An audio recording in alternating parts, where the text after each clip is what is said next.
mic. Everybody's got excuses, but you got one life to live, one life to give, one moment, one opportunity. Boy, that's it, and it's all said and done. When the going gets tough and the tough gets going, you just go ahead and run. Cause opinions are like assholes, everybody has one. They're being constructive or they jealous of the outcome. It's not about the times you fail, it's about the times you got up.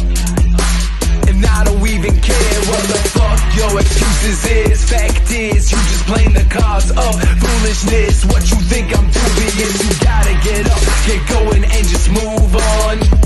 Don't look towards the past, you gotta groove on. You procrastinating now, you gotta get that motivation. I already created a track called Inspiration. Gotta get up, get going and get fucking hype. Go ahead kid, go ahead and live your life with no regrets, no regard all the fucking time. Cause I'm telling you, if you keep going, you go on. End up in the same spot you've been in all your fucking life now. Tell me now who's winning. Opinions are like assholes, everybody.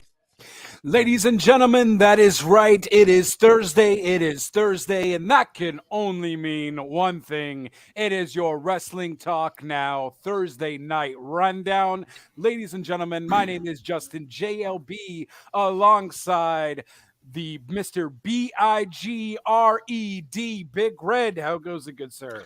It's going. It's Thursday, baby. It's Thursday indeed. And of course, we got the loco, the crazy, the little psychotic, Mr. Kid Crazy. How goes it? Pretty good, guys. I'm ready for this. Another wrestling week where actually some interesting stuff is happening. Yes, yes.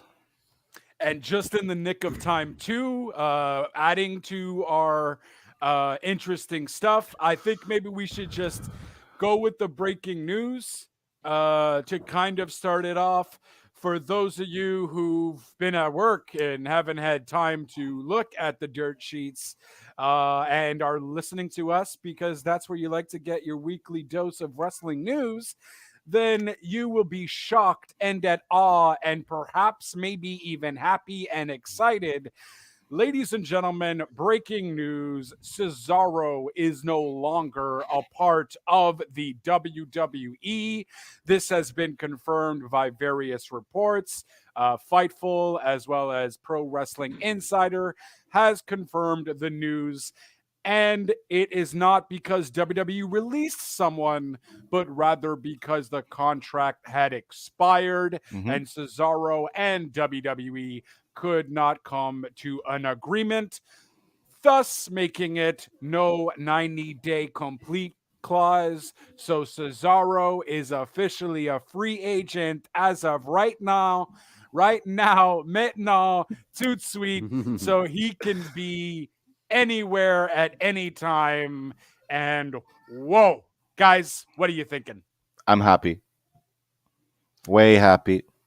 I think Now, wherever he goes, he's going to be a world champion faster than we think. oh, yeah. Or he's going to be in the main picture. I'm shocked. Good shocked, bad shocked. Give No, me a well, little bit more. You sound depressed. You don't sound shocked. No, I'm not depressed because I think it's a good move maybe for Cesaro's last stretch of his career.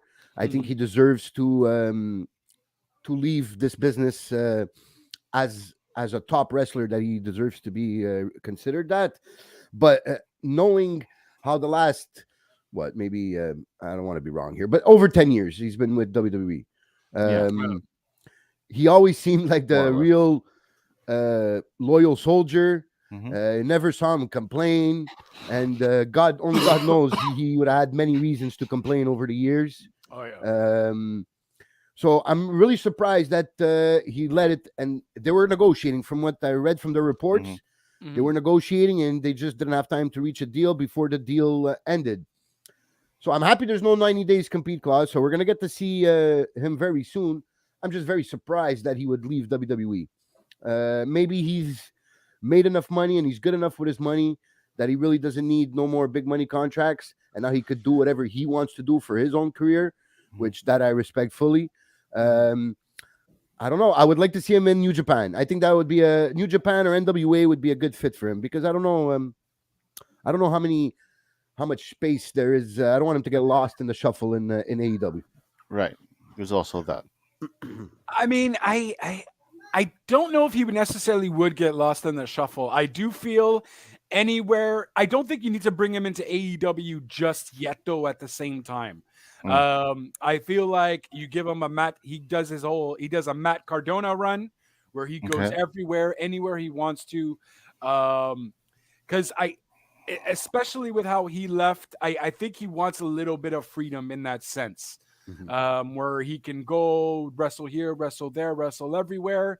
But I see him good and in the main event picture anywhere he goes, whether it's New Japan, whether it's AEW, whether it's ROH coming in April, whether it's NWA, even Impact. I could see him do I could see him in things Impact. As well, which for me is still a good thing for AEW. Like you got to be. I know Tony Khan, especially with the other breaking news. If you haven't watched Dynamite, Buddy Murphy or Buddy Matthews had appeared as the newest member of the House of Black, and I forgot where I was going with that, but.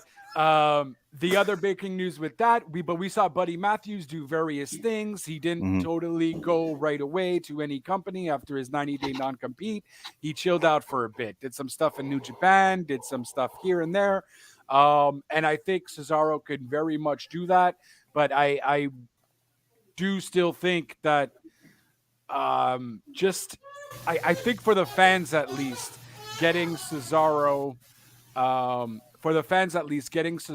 to AEW would still be good because he could still go anywhere and go everywhere, and he would be on regular cable television where we all could see him and want to see him succeed even more.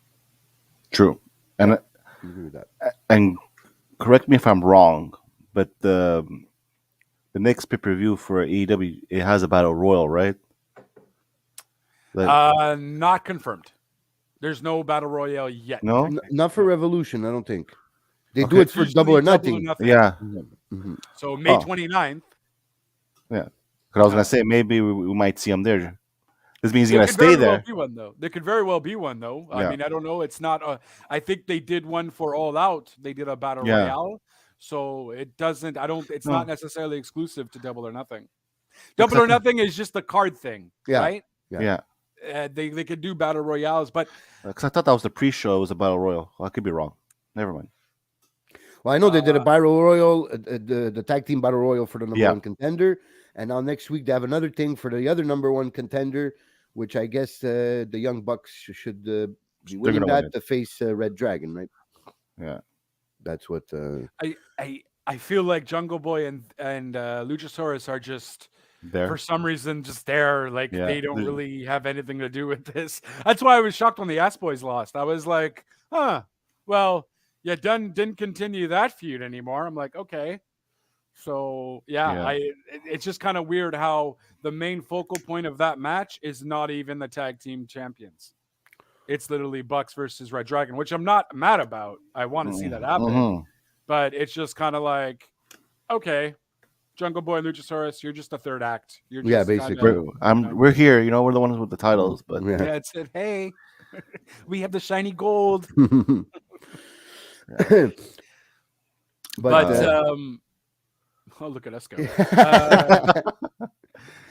But yeah, that's your breaking news, and I'm excited to see what happens, guys. The fact that he doesn't have a contract, who knows? We can even see him on Rampage. I just don't know. I feel Tony Khan should give, if he has, I don't know, I feel like he should just give Cesaro all the money. If you're gonna go with Cesaro is a good pick. You know what I mean? Like I think it's worth it. I think it'd be worth to do it. There's also the fact that technically there's a big surprise that Tony's planning. So maybe he's gonna be a part of it some way. What surprise is he planning now? Didn't you already do his surprise? No. Technically, he has something really big. Well, he mentioned something on Busted Open Radio this week, but I don't know if it's a wrestler though. No, people are saying that he's gonna buy Ring of Honor. Yeah, because something's happening, but it doesn't have that feel that what he usually says when somebody's coming. It's so it might not be a wrestler. It just might be something like what Big Red is saying here. I heard that the people are saying that he might buy Ring of Honor, or he's planning to do a stadium pay per view, but with all promotions. That sounds like that could be it. That sounds like something that would be happening. Especially we had the Jay White breaking up with the Tonga brothers there on Impact. Kicking out they got kicked out of the Bullet Club. That sounds more like I don't. Tony Khan has to calm down on spending money on wrestlers. Like I want Cesaro to be there. I think that's your last pick. But then, bro, take your wrestlers and do something with them. Stop getting people for now. Like, or else everyone's just gonna get lost in the shuffle. Revolution looks awesome, by the way. Yeah. I'm really excited. I can't wait. I told my wife already. Sunday, March 6th, I'm home. Take out. It's March 6th? Yes, it's a Sunday. Oh, perfect. And I don't even work. Excellent. Yep, excellent. Yeah, I can't wait for that pay-per-view. That card from top to the bottom. card is really. And then you add Moxley and Daniel Bryan into the mix. Yeah. Woo! Like, forget about it. That's gonna be top notch. I think I know why. I think we also know why Vince doesn't like or Vince didn't really like Keith Lee. Because of is it because of his weight? No, it's because of his promo skills. They suck. Well, no, a little too harsh. No, I see him doing that, but there's a lot of guys that the promos are not that best either, but they're still there. That's true. No. That's valid. But the problem with Keith Lee, he's bland. He's very bland. He's good. He's very he can enunciate his words really well, and all of that. Like, dude, if you're an English teacher, you sound awesome. You're great. You're clear. You know how to speak, but you're not. You're doing a promo, and I'm falling asleep listening to your promo. Sorry, not sorry. AEW needs work with their promo people. They have some superstars doing promos, such as CM Punk, MJF, which we're going to talk about. Which we will talk about, Eddie Kingston. And they have their promo people. But then there's people who literally are green like the grass. Light that you see on the traffic lights. You know what I mean? The traffic lights. And that's it. So I'm trying to segue into actually talking about the week here too. So I'm just trying to find, I'm like, speaking of traffic lights, let's go, to the SmackDown recap. But unless there was something else you guys wanted to talk first. But before we start the recap, there we go. Any news on the story developing on Cody Rhodes? No. That we found out this week. Any hints? I don't know, man. I've heard so many things. Okay, I heard that he went to Orlando for the PC. To the Performance Center? Yeah. But remember, Orlando's AW's pay-per-views in Orlando. So maybe he's there to do something before. There's also that. I say it's a work. I don't care what people say. I do not see this man going back to WWE. I just wanted to know because I saw some stuff, but I didn't have a chance to save them on my phone, so I don't know if it was from a reliable sources or anything. Well, there's also that. I mean, hopefully you didn't get it from our own Facebook website. Sorry, he said that. We're usually good, but Big Red thinks it's a work, and I do as well. No, but I think we all three mostly are weighing on the side of it's a work. Yeah. I'm still on the fence, but it definitely. Oh, well, sorry. My computer was going berserk. What up? No sir. But I'm definitely weighing more on the side of it's a work. It's just I don't know. I think there's many like what I mentioned on that post on the WTN post that Jonathan did of that tweet. I mentioned like the BTE episode from this week from Monday. It's Monday they release it, right? It clearly seems because they've filmed a lot of episodes from the Cody bus. Rhodes' tour bus, Yeah. and it seems like they're in the tour bus. So does that mean anything concrete? Is that proof or evidence that it's a work? No, but it's definitely some evidence we could accumulate and make an informed opinion on the fact that it's a work. It has to be a work, man. I mean, look, I'm still on the side that it's a work, and it's still super early. Like, let Revolution pass by, let WrestleMania pass by, because I don't. Cody is Cody Cody to WrestleMania. I hope not. I really hope not. I mean, look, that whole thing with what's his face, the Miz, right? Him who's going to release Dashing, someone, yeah. he's dashing, and so clearly WWE is getting on the trolling aspect too. Mhm. Everyone knew it was Logan Paul, though. Yeah, that already had leaked. Yeah. Yeah, why the hell you get Logan Paul? I don't know, but whatever. You need a celebrity. I guess the biggest celebrity you can get is Logan Paul. Sure. Mr. I buy a Pokemon card and I get screwed over from the fabrication of the card, that it's not a legitimate one in like a million. Yeah, so clearly not a fan of the Paul brothers. Me either. And so, look, I'm still on the side that it's a work. I need a little bit more time. Everyone's asking me, oh, but dude, how much time are you gonna give it? Like, when are you actually gonna believe that it's not a work? It's a work. Until I see him in WWE TV, I'm saying it's a work. Well, here's the thing, too, though, right? Because or anywhere else. Not that, but again, he could easily just go anywhere else. I just don't see him go in WWE, because as soon as he goes in WWE, I don't see him. I don't see it as a work anymore. It can't be. Vince is not that stupid. Vince is not going to work with AEW like that. Can someone read that? I can't. Yeah, it would be. Nelson is saying it would be a good Edge versus Cody, because so we'll put it into context what he's saying. We were going to talk about Raw later, but basically during Raw's Edge's promo, he's also looking forward to an opponent at WrestleMania. So they're starting to build that up, and he mentions a few references, with never also obviously never mentioning him, to Cody. So the Smoke and Mirrors reference, which was Cody's theme song and back in WWE. I don't know how you people know this. I was like, why do people associating smoking mirrors with? Yeah, but he also said phenomenal, which is AJ Styles. AJ, which could be AJ.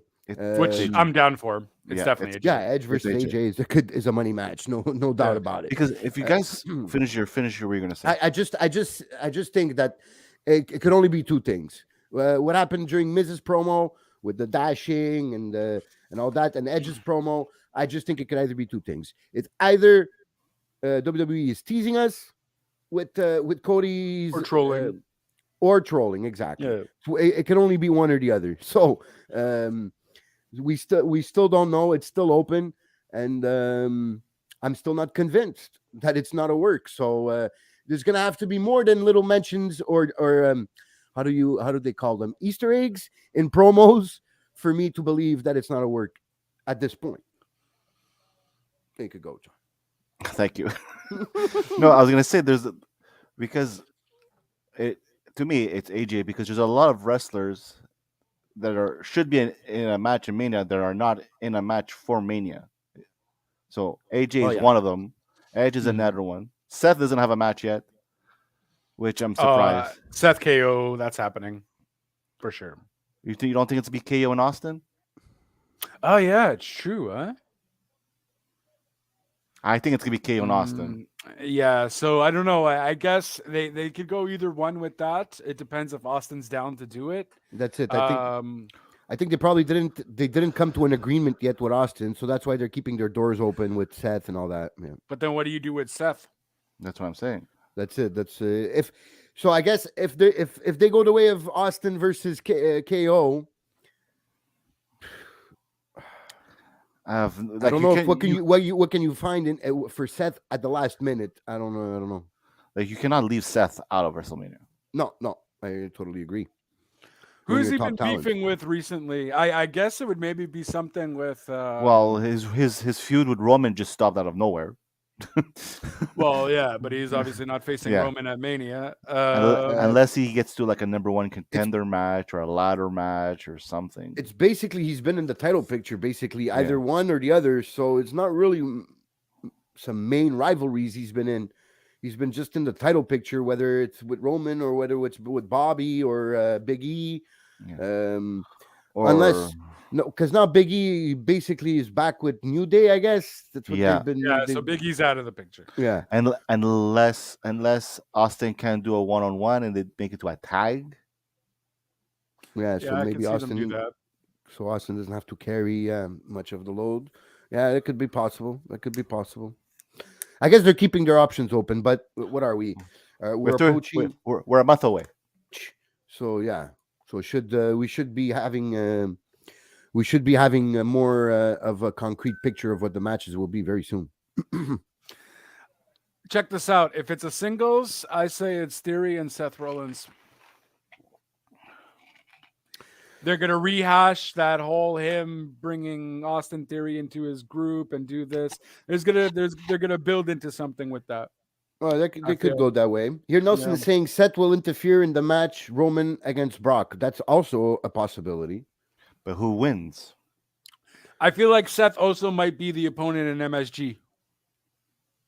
If Bobby Oh. is not cleared the protocol, Bobby won't be cleared. I don't think so either. I think we're not gonna see him till 4 months. He has to get Yeah. operated anyway. He has to get That's operated it. for his shoulder. So 4 months, he's not Okay, gonna so be. they use that as an opportunity to just operate him. Yeah, I wouldn't be surprised. Seth versus Brock at the Garden. Yeah, It- why not? It's a Saturday main event, right? Yeah, And the poster is there's one poster of Seth and there's another poster with Becky. So we know Seth is gonna be there. But I don't. You kind of ruin the whole title versus title thing if you make it a triple threat. The whole cool thing about Oh, that is yeah. that it is title I versus really- title. I don't really even- hope it's be a triple threat. I'm really getting used to the Brock and Roman. Don't give me triple threat. have they announced if it's belt? Yeah. the winner Yeah. takes Winner both takes it belts? all. Winner takes it all. Oh, Yes. Which I So- called. And you I guys don't call me see- crazy. Oh. I don't say. Yeah, I mean, could still be crazy. I'm still crazy. I don't, There's only one I don't- crazy. Kid crazy. That's it. I'm not. I don't know, man. Having one champion, what are you gonna do? You're gonna dilute all that. Well, it you can make be- it's going to be tough for that champion though to go from Raw to SmackDown and all that. But honestly, they should. It's too many freaking titles. They all look the same too. A different color, technically. It's a bit different, But that's what I think they should have done from the get-go from a while now. Just have all the champions go to each brand. All the champions get access to like a private jet. To all go, one private jet there. They all go together, the same spot, so they can go on each brand. it looks like that's what it's gonna be because Nelson's saying I think they will only have one title after. Yeah, I really hope so. If winner takes all, then yeah, it will only be one title. I just find it really sad. Well, sad, not sad, but I mean, a downer for all these people in the title picture. You're gonna lose half of. Are you though? Well, What unless has the been champ- going on the past 6 months with Raw and SmackDown for the title picture? It's Roman. been nothing but Roman Brock. and Brock, and then on Raw you had Lashley and Big E. Big Brock. E, Okay, Big E, but now he's nobody. yeah. Yeah. Brock, Big E, Lashley, and the guys that Brock. were in the elimination chamber, I guess. That's been yeah, you're right. It's been that's been the title picture for both sides in a while now. So I mean, So what if do we they do? The want us to title- go that route, then they can easily just make it one title, and you have the same shit. And so the champion has double feuds going forward. So he has a feud on Raw and a feud on SmackDown every week to work on. So then at the I pay don't per know view, because yeah, Well, it's, There's unless also, you get the Raw and SmackDown people fight, and winner of that faces the champion. there's also another title. The Intercontinental title. They used to mean something. Oh, you actually think they're gonna like try to put up other titles and make them better again? No, they're not gonna make Intercontinental belt great again. They won't do it. Well, not better, but at least there. Well, Sammy has it. I'm happy. Well, that was a perfect segue to move on to Raw. I mean to SmackDown. Okay, but wait. Move Before on we to go to Raw.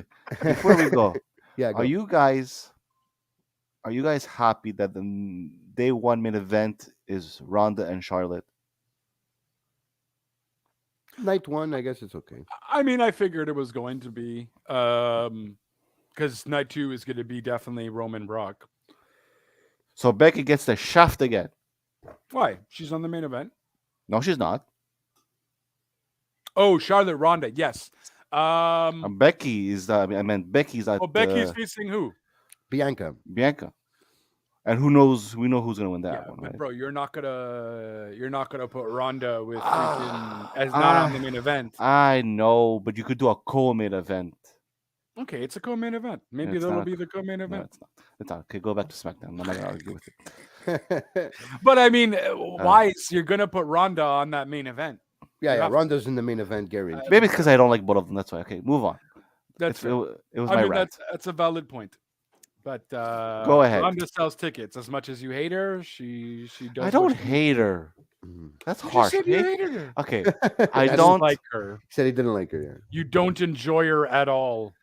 In I just professional find it wrestling. bullshit that she had a kid, she did what she had to do, and out of nowhere, it's like the same thing as like Brock. You know, it's like bullshit.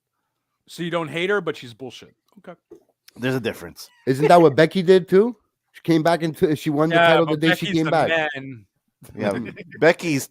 You know, Becky's Becky, Mm-hmm. So it's just a But personal. Ronda's opinion. Rousey. It's just a personal, And- a personal bef- thing. and before she had a baby, she was there longer than Ron. Anyway, could we move on? This is true. All right. Well, So So Smack SmackDown- It Down, which was pre-recorded. exactly. So SmackDown was pre-recorded, so we had learned from the news, from the spoilers, that Sammy was gonna regain his Intercontinental title. So I what do did we are we happy did- about that or? I did not watch SmackDown, guys. That doesn't. Okay, go. Um, I yeah, heard. I mean, the match was pretty decent. Yeah, too, the match was pretty good. Yeah. You know, like I'm happy with it. They weren't doing anything with it anyways. It's just, if anything, Sammy has made the IC title more, gave it a little bit more notoriety, perhaps, even though we didn't necessarily care about it. We care about Sammy because Sammy's loudmouth and whatever. So hopefully they at least do something with that. And yeah, we'll see. Because this Nakamura run has been horrible. Yeah. And nothing to take from Nakamura. Nakamura is great, but they didn't put nothing on his plate for him to make it a good run. It was most of the time it was the matches with what's his Damian Priest. it was Damian no, not Damian Priest, his partner there, Boobs or whatever his name is. Yeah. So I think in the last few weeks it was more centering around Boobs than well than Nakamura. So hopefully Sammy can bring back some prestige to that title.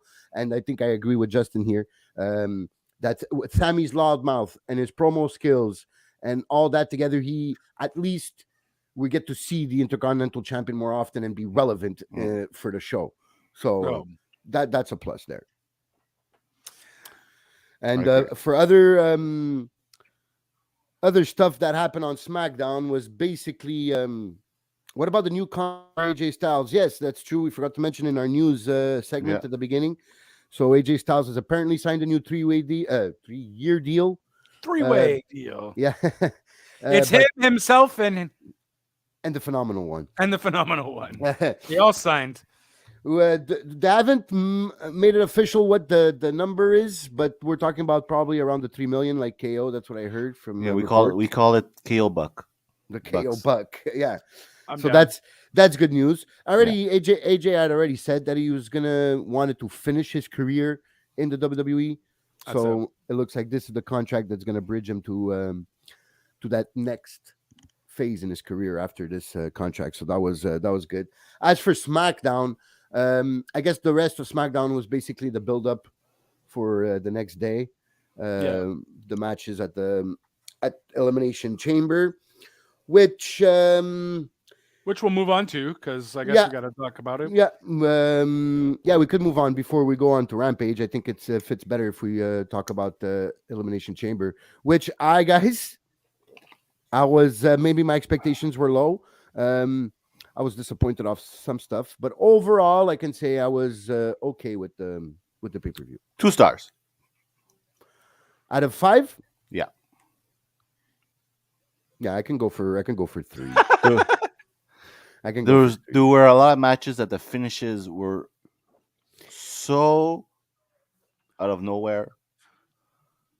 Like, yeah, it was a bit weird. I think the best match of the night for Elimination Chamber was the women's Elimination Chamber. Yeah, I thought the women's was fun. Everything else was pretty crap. The men could have been a good contender until Brock came in. Yeah, because that match was looking pretty good, and then Brock came in, and but that F5 from that pod. Mm-hmm. Well, thank God there's padding there now. Yeah, there's been padding. Apparently, there's been padding there for a few years now because wrestlers have been complaining that it's too brutal on the body. So I mean, thank God for Austin Theory's sake that there's padding. Yeah, and he landed on his feet. Yeah. And that bump that Cap took. Cap? That he Drew there? Drew versus. Oh yeah, the head bump there when. Yes. Well, I saw that. Yeah. I don't know how he was walking. I honestly thought his neck broke. Yeah, he landed straight on his head. That was landed scary, straight. Yeah, that's scary. it. Thankfully, he seems fine so far. But yeah, his brain was definitely rattled. That's for sure. This Bobby Lashley, he actually hit his head. That's for sure. We all saw that. But he actually did get a concussion. He actually did get hurt, right? No, this is a work for the shoulder. That's part of the work for the show. He injured his shoulder back at Royal Rumble. Remember when we were talking about the German suplexes? Yeah. Okay. I think it had something to do with his shoulder already hurting then. So that's what that is. The whole thing that happened, maybe he hit his head, but it was all just due to the story. Okay, it was a work for the shoulder injury, so he could recoup. Okay, because I did see him hit his head, but I didn't think it was that severe. Severe, exactly. Thank you. That's severe for him to have a concussion, but sometimes I've seen little hits in hockey and end up in concussion. So I wasn't sure. I wanted to be sure before I can continue talking about it. What did you guys think about I don't know if Justin saw it, but the finish of Becky and Lita? I find that was the worst finish I've seen. I think that was one of the best matches of the night, but there was a bad finish. Yeah, it was like Lita it was into it, one move and done. Like, oh really?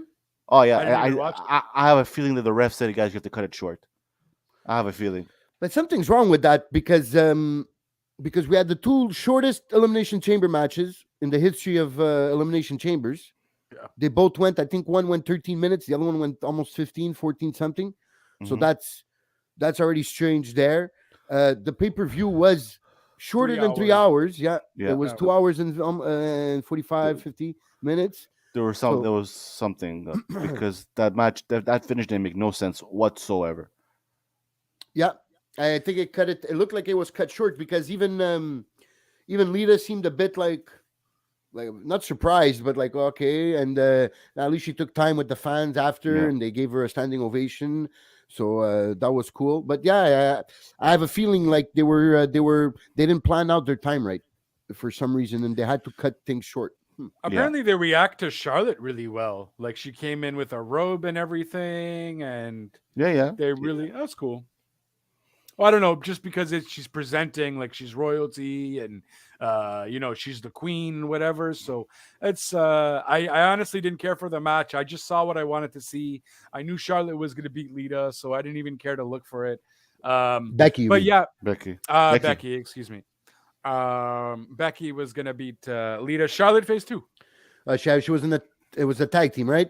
Yeah. With Naomi and I knew Ronda was gonna win that one. So Ronda with her her armbar, no? Yeah. But Yeah. with her, what she was wearing there, her Oh, yes. karate. Well, they finally, I Her think ju- they're Her jujitsu. Thank you. her robe. jujitsu. That was hard to say. How do you say Kiyomo? They call it- Kiyomo. Kyomo, That's it.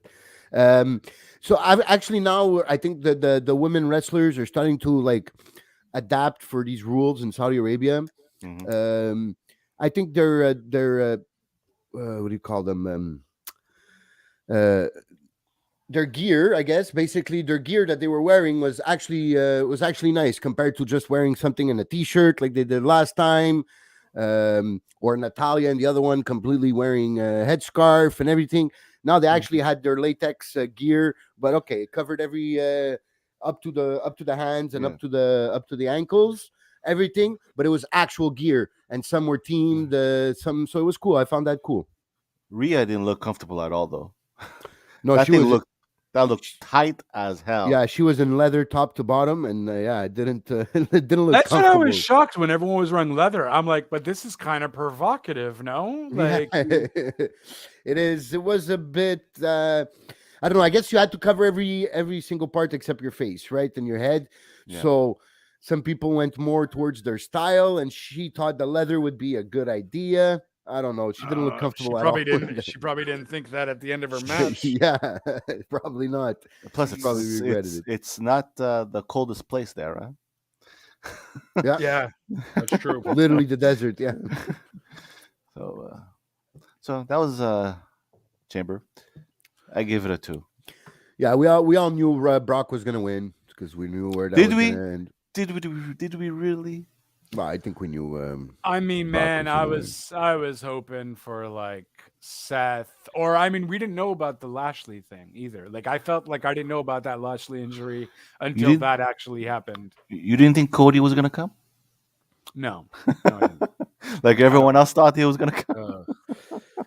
And then, oh my god! And there was this thing where Cody was in Poland, but Yeah, the I heard. picture was photoshopped, and like the other person found a picture.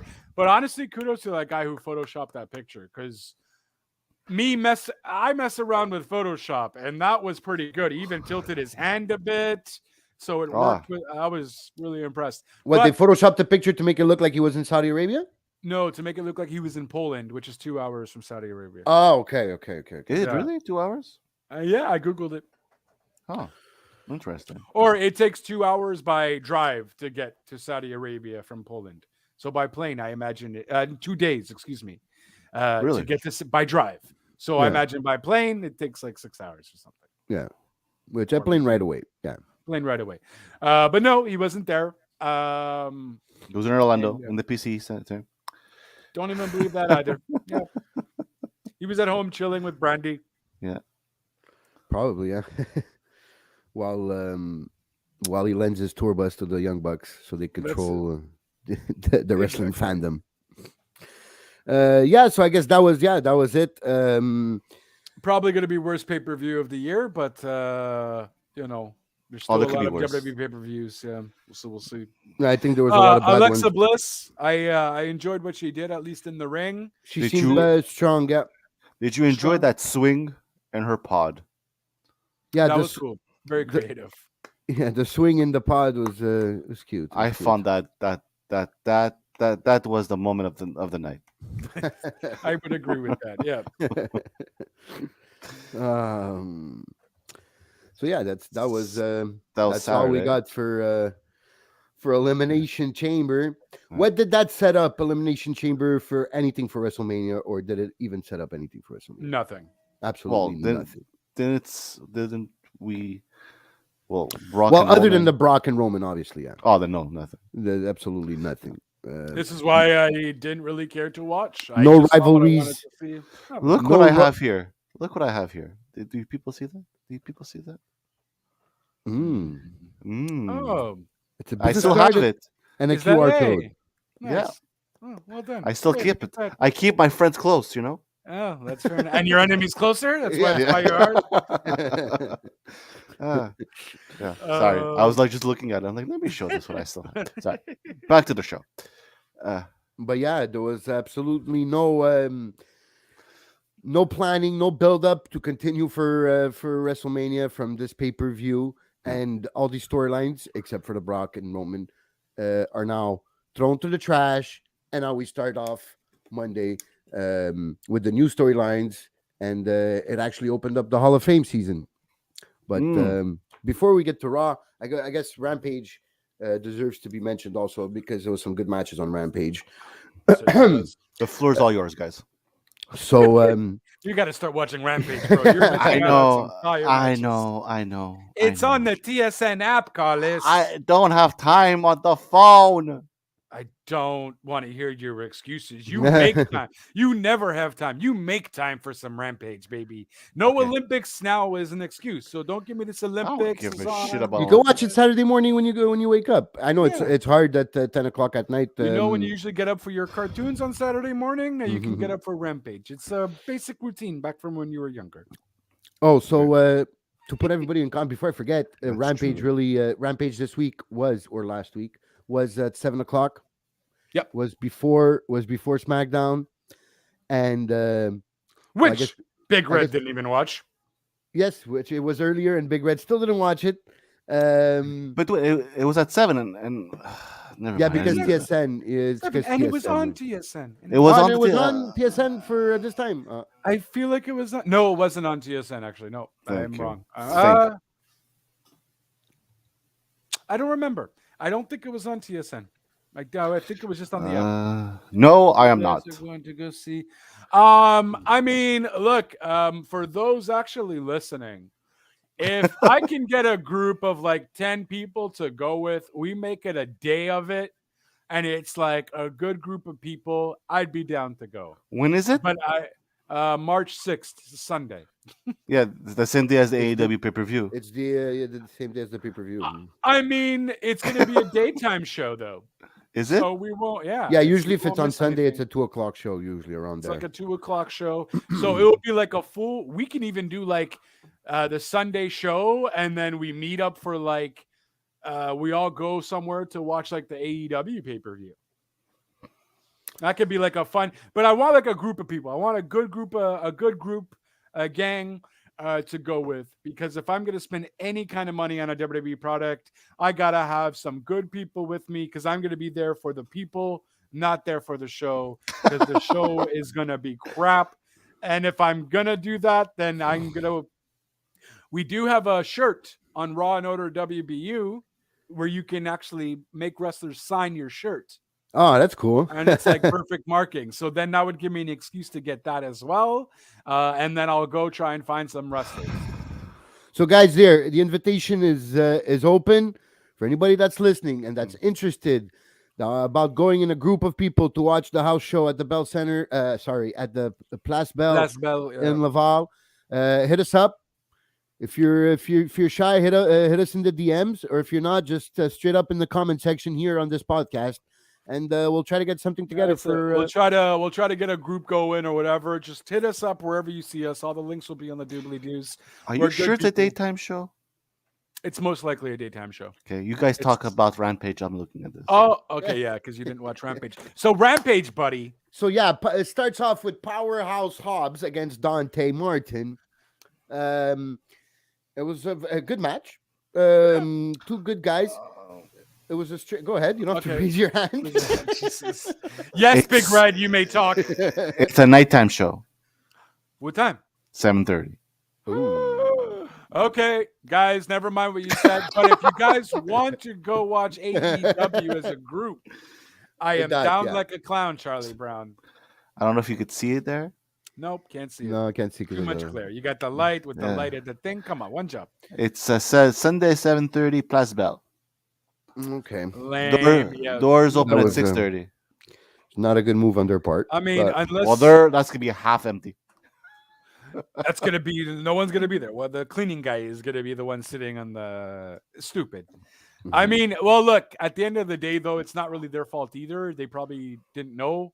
They rescheduled from when the Place Bell show was in December, right? So Yeah. they probably said, okay, get your COVID stuff out of the way. All right, March, you're back to normal. Let's do it. March 6th. Okay, You know. back to Rampage. So, So, Hobbs yeah. and Dante.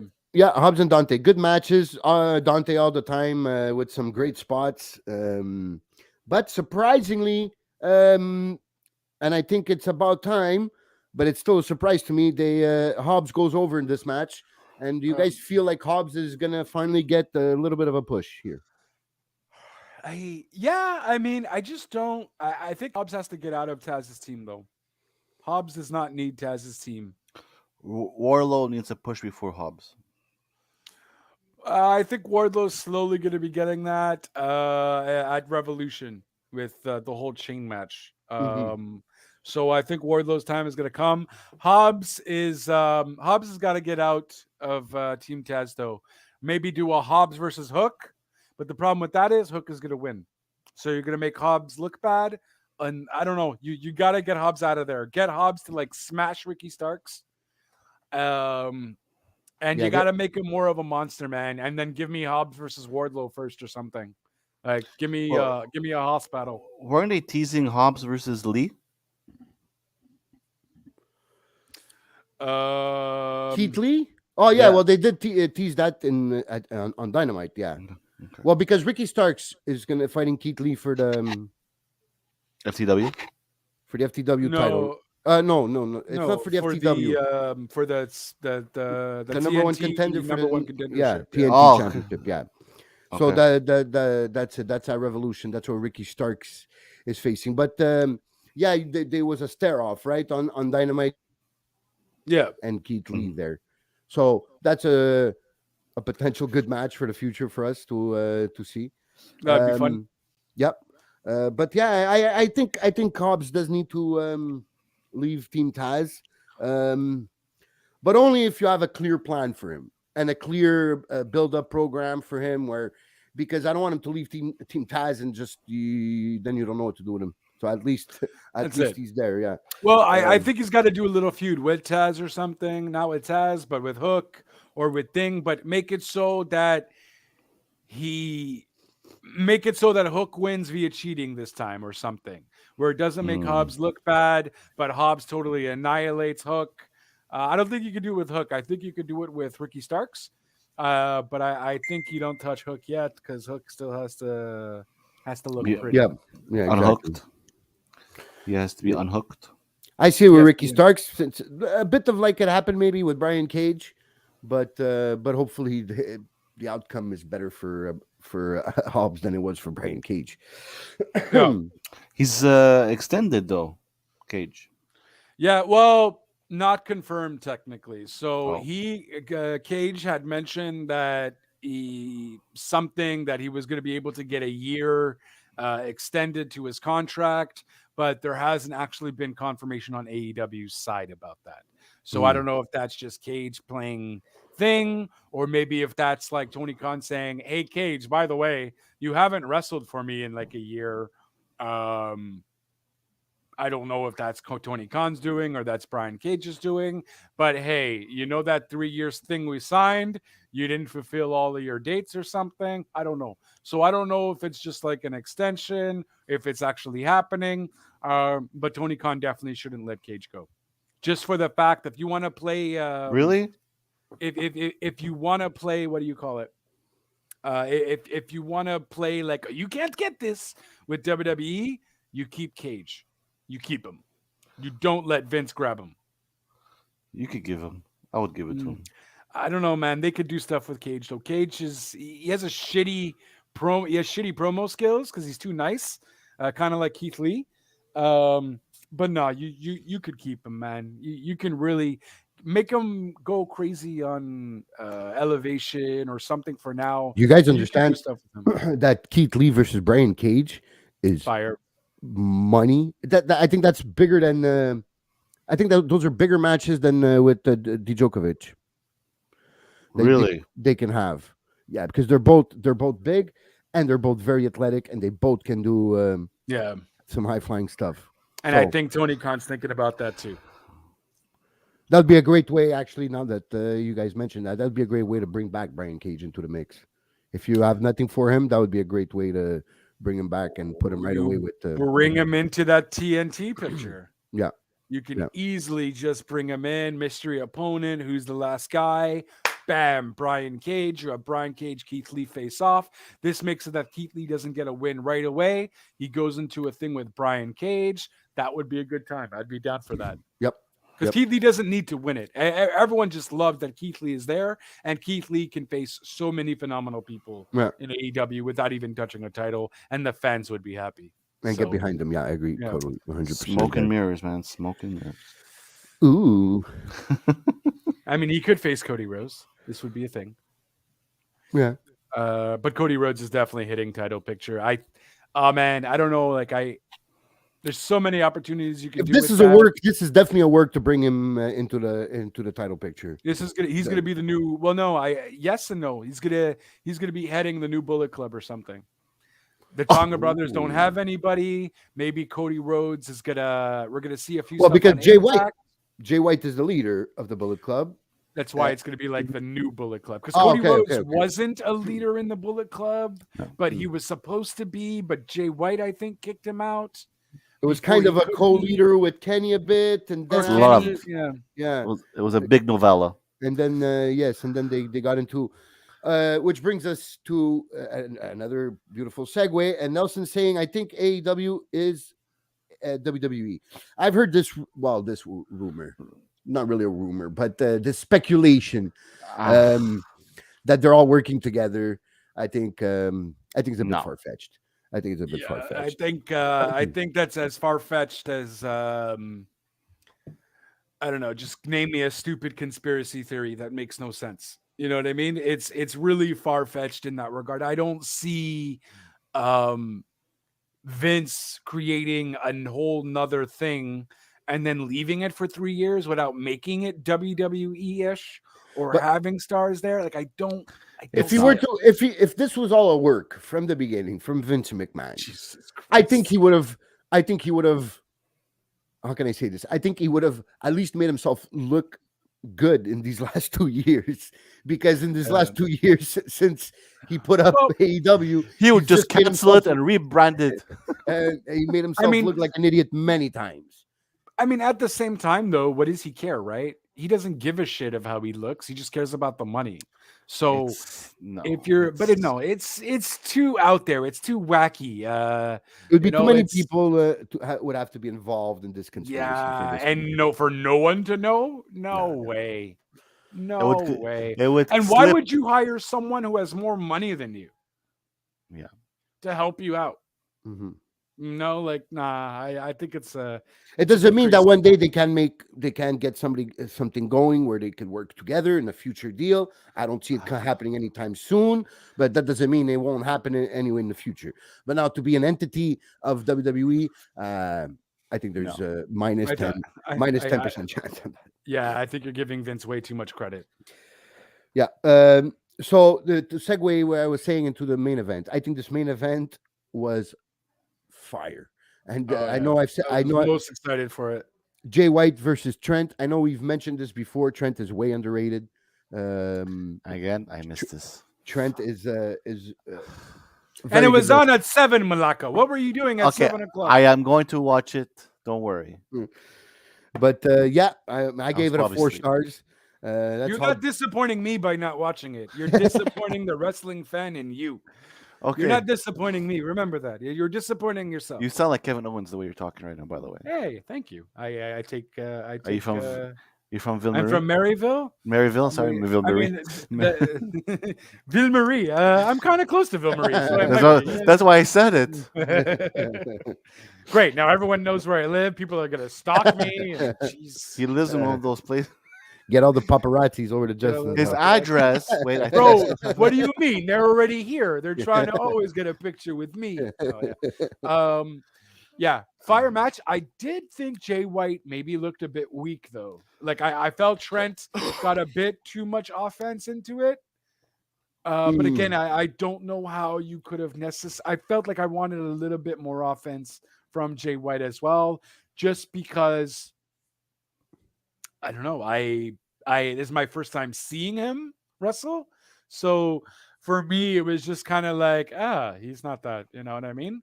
But I don't know. I feel like it should have been more evenly matched. I felt like Trent did a lot more Trent than did Jay White did. did definitely get in a lot of offense in that match, and I guess they were using that match to maybe get Trent to look good. Yeah. That was where they were going. I think they were going with this. It was also the first match of Jay White in AEW. I don't know how they would be able to put over Jay White without burying Trent. And I guess since Trent is the company boy, and Jay White's kind of just going through the forbidden door, And he's a heel. too. So everything works out. The match, but the match itself was definitely fire. Definitely looking, and because Rampage was filmed, recorded on Wednesday with Dynamite, so that's why it's a bit because the next day after Rampage, Jay White was at the Impact Zone, Right. at the No Surrender pay-per-view, basically fighting. Who did he fight? I saw it on top of that. Eric Young. Yes. Yeah. So Eric Young. This match was fun, more fun for sure. Yep, it was also a good match. Yeah, I enjoyed it. So I've also seen better from Eric Young though, too. Yeah, and his championship run the first time in Impact. Yeah, he had some top matches. Yeah, He looks really weird bald. Seeing him bald like that, just he does look like he should be in a psychotic ward or something. Which is the point. It fits. But yeah, and again, maybe I don't know. I guess because everyone's been telling me so much about Jay White, and I have this. He's like a better Adam Cole in my head. So you can't put those two in the same sentence. You can't. I figured a lot of people did that though. They kind of put Jay White and Adam Cole in the same. Yeah, but I'm thinking just because of the rivalry. That's what I meant. Oh, okay. That's what I meant. Okay. That's what I meant. Not because of the. Maybe I'm just over expecting too much based off what I heard from people. So maybe that's just an issue with me. I like Jay White. Like to see more. I've seen a few of his matches, especially around the G1. Every time the season of G1 comes, which is the big tournament in New Japan, I always try to catch as much matches as possible. But it's hard having to watch 10 hours of American wrestling during the week. It's hard to find some time. But I always try during the G1, and I've seen some of his matches. I think he's not in the Okada category. That's fair. I think it's fair to put him in the same sentence as Adam Cole. I still think Adam Cole is better than Jay White. Okay. But I think it's completely fair to put him in the same sentence. He has some innovative offense that we've seen, but sometimes he's not consistent. Like the pace is not always there. I guess that's something. If I were to, he's very thin. He's very thin. Like you mean? Yeah. Oh, he's very thin. Okay. Yes. Yes, I like that comparison in the way of. Ooh. Okay. So Finn's more of a comparable wrestler to Jay White. In the sense of speed wise. Yes, the pace. Yeah. The pace. He's an Adam Cole Finn. More or less. Adam Cole Finn. Yeah. Definitely. Now I'm just thinking of a shark's fin with Adam Cole shape. I don't know. Boom. Because Finn can have the intensity at the max and be great, and sometimes his pace can be at the at zero. And it really depends on his dance partner. I guess, yeah. He's not the leader of the dance. Put it that way. Ooh, I think that's a bit bold. If you're comparing them to Finn and Adam Cole is one of the best leaders of the dance. Okay, but what I'm saying is, he has to have a top. To put on a top match, he has to have a top wrestler with him. Okay, so then you can't put him on the same level as Adam Cole or Finn then. Because Adam Cole and Finn do that perfectly, but maybe in terms of wrestling style wise, you would. Yeah. But Adam Cole can put together a match with anybody and can make it good. He can put together a match with a dummy. Mop. Finn can't really do that. he needs to be motivated, like we've talked before in this in this podcast. He needs to be motivated to be on at the top of his game, and sometimes he just lacks it. I don't know if you could give him, if Finn Balor, you could give him Bob? an Enzo Amore, and he can make a good match out of it. When Adam Cole probably make it a fucking 5-star match. But Enzo's good. What are you talking about? Me. He's the number Boom! one. Oh my God! Imagine them together. Boom! The realest guy in the room. Yo, and it rhymes too. Yeah. Well, that's his saying, Clive. Yeah. That's good. That's good. That's a Boom! shirt. That's a The shirt. realest guy in the room. That's a Yeah. shirt. All That's a kinds of shirt. copyright from AEW. Yeah. And Enzo probably has some kind of copyright from We'll change the spelling. Oh, fair enough. With my Well, that's what he mistypos, did. we're golden. Yeah. That's what he did. No, he changed his name to NZO, so it wouldn't conflict with the trademark of WWE. So Smart. I guess we can do that too. So yeah. So I'm looking forward to see how they bring in. I mean, not how they bring in, but how they go forward with Jay White in this Forbidden Door business. Was it just a passage? Will we be seeing him? Because it looked like there could be a story there with the return of Kenny Omega. Young Bucks are not really too happy. They told Adam Cole, "Don't you know this history between these two?" But then there's history also between Adam Cole and Kenny. So There's also there's a history with Cody. Just saying. yes, there's also a history with Cody. That's definitely true. When Cody left the Bullet Club, so there's some stuff there for Jay White to exploit in AEW. We're gonna see Cody with black hair. I'm telling you, he's gonna turn a heel. But the problem with that too is who's going to be face out of that whole Kenny. menage a trois there? Kenny. Kenny. And the Young Bucks are going to go back as Kenny, face? Kenny, and Young Bucks probably going to turn back babyface. Because they're Oh, because Adam Page helped them out too. So you're slowly kind of seeing that. They kind of got out of the ring. They kind of didn't help out Adam Cole there. So yeah. Cody let him use the Young Bucks tour bus. There you go. But then that means Cody's face. No, Cody's gonna be heel. But he's going to be with the Young Bucks and thing going after Adam Cole. He's gonna start face, but he's gonna turn heel. He's gonna turn heel. We're gonna see Cody with black hair. This is our work, people. No, if Cody is to come back, if this is a work, Cody has to come back as a heel. This is a Yeah, work. like Cody, that's the problem. Cody has to. It can't be, I'm turning face and then I'm a heel. When you come back, if this is a work, when you come back, you have to be a heel. Or if he comes back as a face, he will be booed enormously. And then maybe that's when they're gonna turn him. He's gonna turn on Kenny Omega. Boom. Kenny versus Cody for the title or for the number one contendership. I think that could work. Guys, Revolution. Let's go. March 6th. I don't know if Cody's gonna come back just yet, but It's if not, the revolution of Cody. Oh Jesus! Don't give Cody that credit, please. Guy already has. He already ended racism, so you know. Jesus. So that was names his daughter Liberty. Like, come on. No offense, Cody. I'm happy for you, but exactly.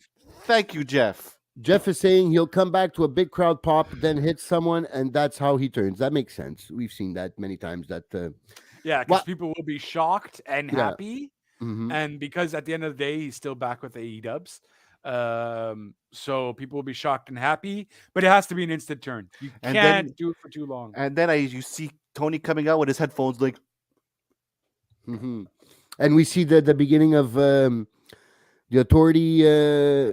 Personality of Tony Khan. I don't know if he wants to be on TV too much. But guys, that's why I'm saying though that he's got to bring the Tonga brothers with him or something, because it's going to be like an invasion. Thus, this would also, guys, we're such fantasy bookers here. Thus, this is also maybe what he's talking about. Tony Khan with the big announcement with what Big Red said with the whole all the brands are going to have a pay-per-view together. This is what it could be. It could be like a New Japan versus Impact versus Thing. And Cody Rhodes is going to be geared to the New Japan people, the New Japan American people, because it has to be the only people that are here now.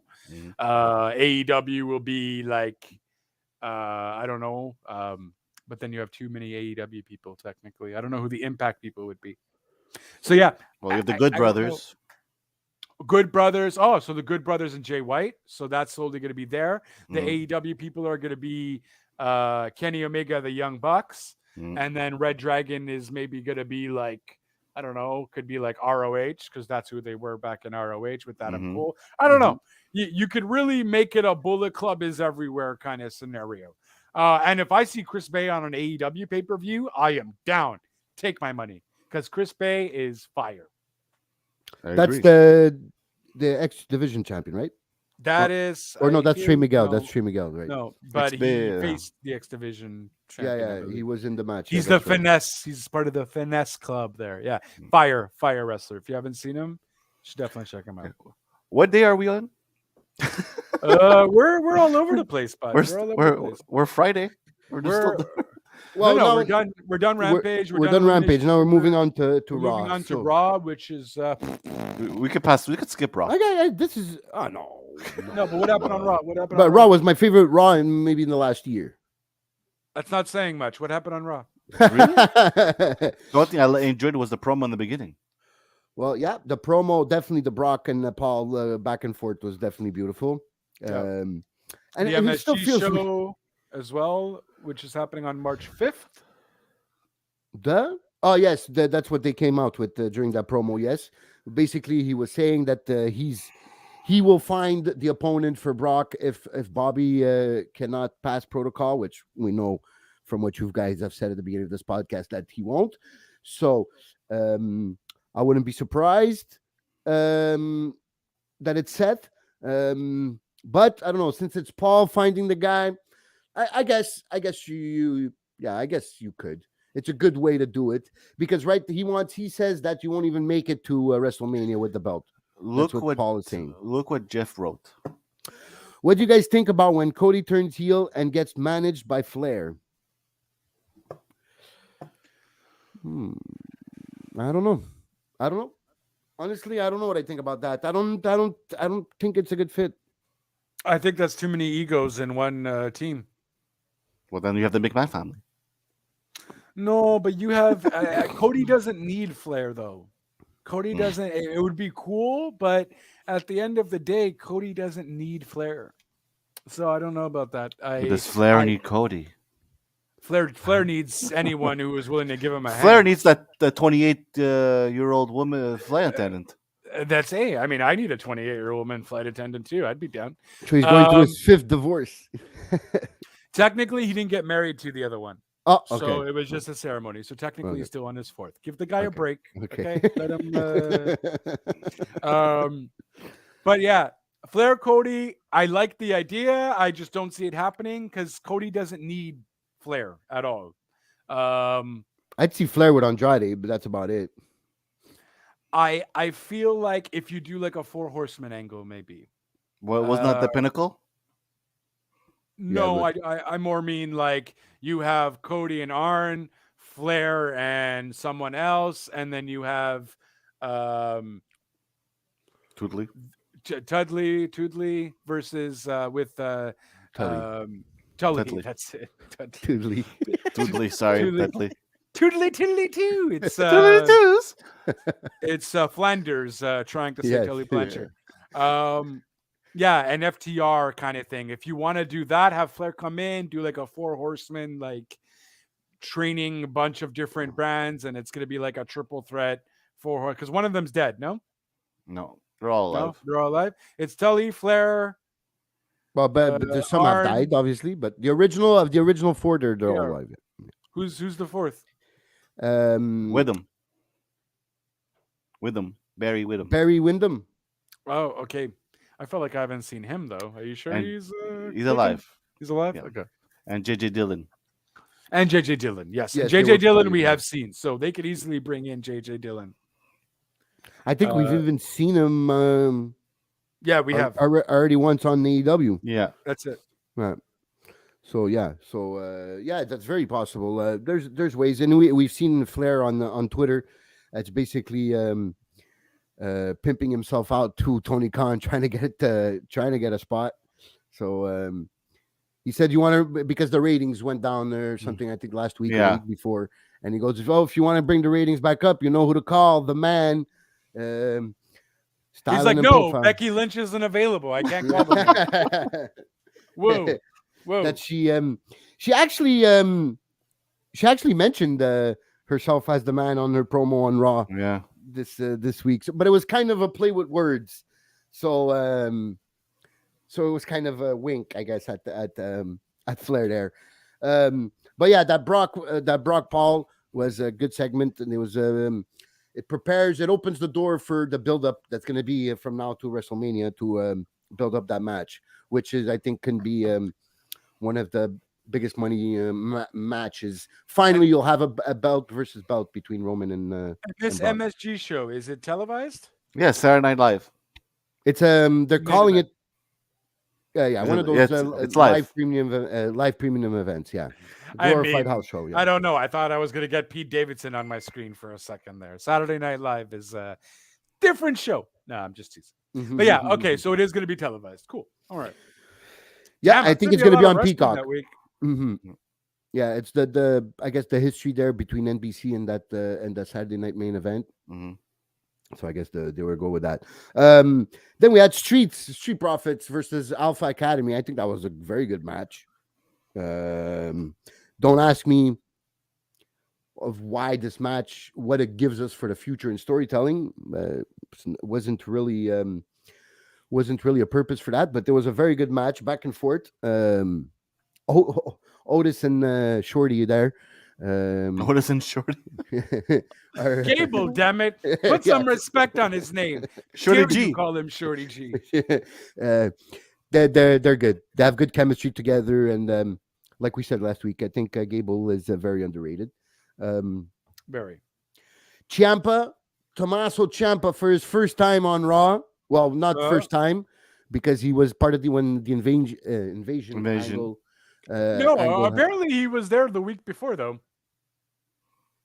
Yeah, but he did wrestle in a backstage segment.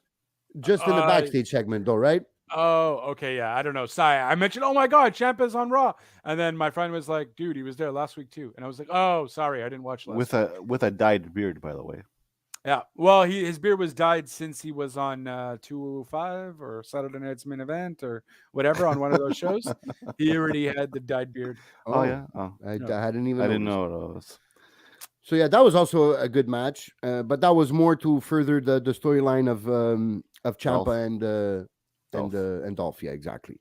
And to bring that into NXT too. So exactly, and it was basically to prop up NXT ratings for the next day, which I think it worked. And by the way, Rampage was didn't work out for the ratings. They had 400,000 views and 0.20 in the key demo. So moving on. Cough. But US champ. He coughs and then he says cough. What a waste of time. Go ahead. But yeah, so Sheldon against Priest. That was also a good match, but it was maybe a bit short. I guess could be the complaint I would have about that match. It was a bit too much of a squash, even though it wasn't a total squash. Like Priest didn't dominate from beginning to start. But I guess they're building up Priest for something bigger, I guess, coming up. And we know that he asked for some championship. How did he say it? World championship caliber competition. Opponent, and Finn comes out. So we're gonna get a Finn versus Priest next week. This was very wow. I don't know if you guys saw it. Go ahead, Justin. I'm just not excited. I don't know. I'm really not on Damian Priest. I love Shelton, but I gave up on loving Shelton because I know they're just not going to do anything. And something else about that about Shelton, and they're still introducing them as part of the Hurt Business.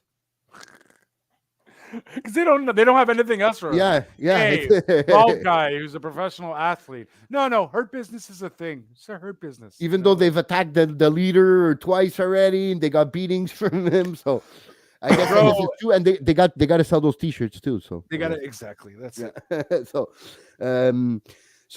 Bianca, show of power against Doudrop, guys. That was big She held her also. up for like 10 seconds, bro. I'm, Crazy. I'm over Bianca, guys. I'm sorry. That train for me has passed a long time. What, Bianca? She gets me nervous. I can't deal with her. I think when she lost against Becky, it really did hurt her. But that's why I liked her promo before this match against Doudrop. Because what she mentions actually makes sense. Because she says Becky told her to go back in the line. She wasn't going to give her a rematch. And she after did lo- it. And she didn't. And she did go to the back of the line, and she proved herself. She was the last woman standing at Survivor Series. She won the Elimination Chamber to get her spot. So I think they're doing it good.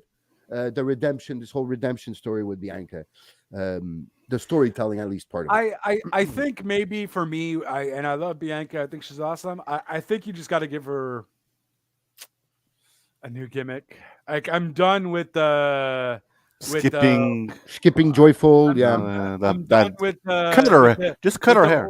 With Just- no, Jesus Christ. I don't mind. cut her I don't hair. mind her hair. I think that's Short fine. length. The whipping of the hair and all that. I don't care about that. Just the over too cocky, not too cocky, but the over She is the EST. enunciating, Boardiest. I am Late the- mist. Oh wow. Okay, I'm not gonna go that far there.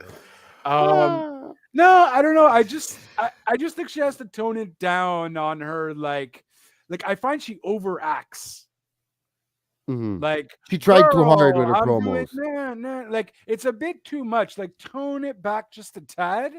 I don't know.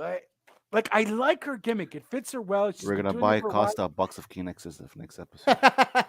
Yes. I'm surprised you didn't sniff and then snoop snoop. But yeah, I don't know what it is.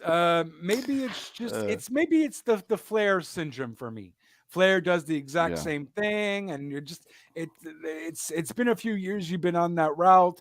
But I think the Becky thing maybe did ruin it a bit because it made us not believe in her as much. And although she's back on track and doing it, and most likely she's probably gonna win now Most because likely. that's the story that they're telling.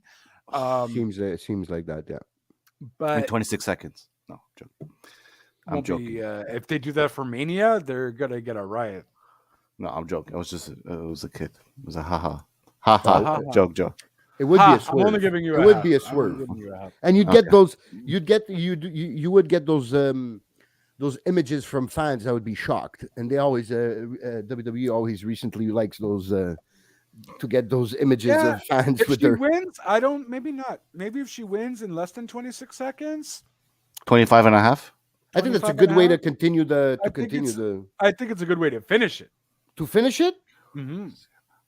Oh yeah.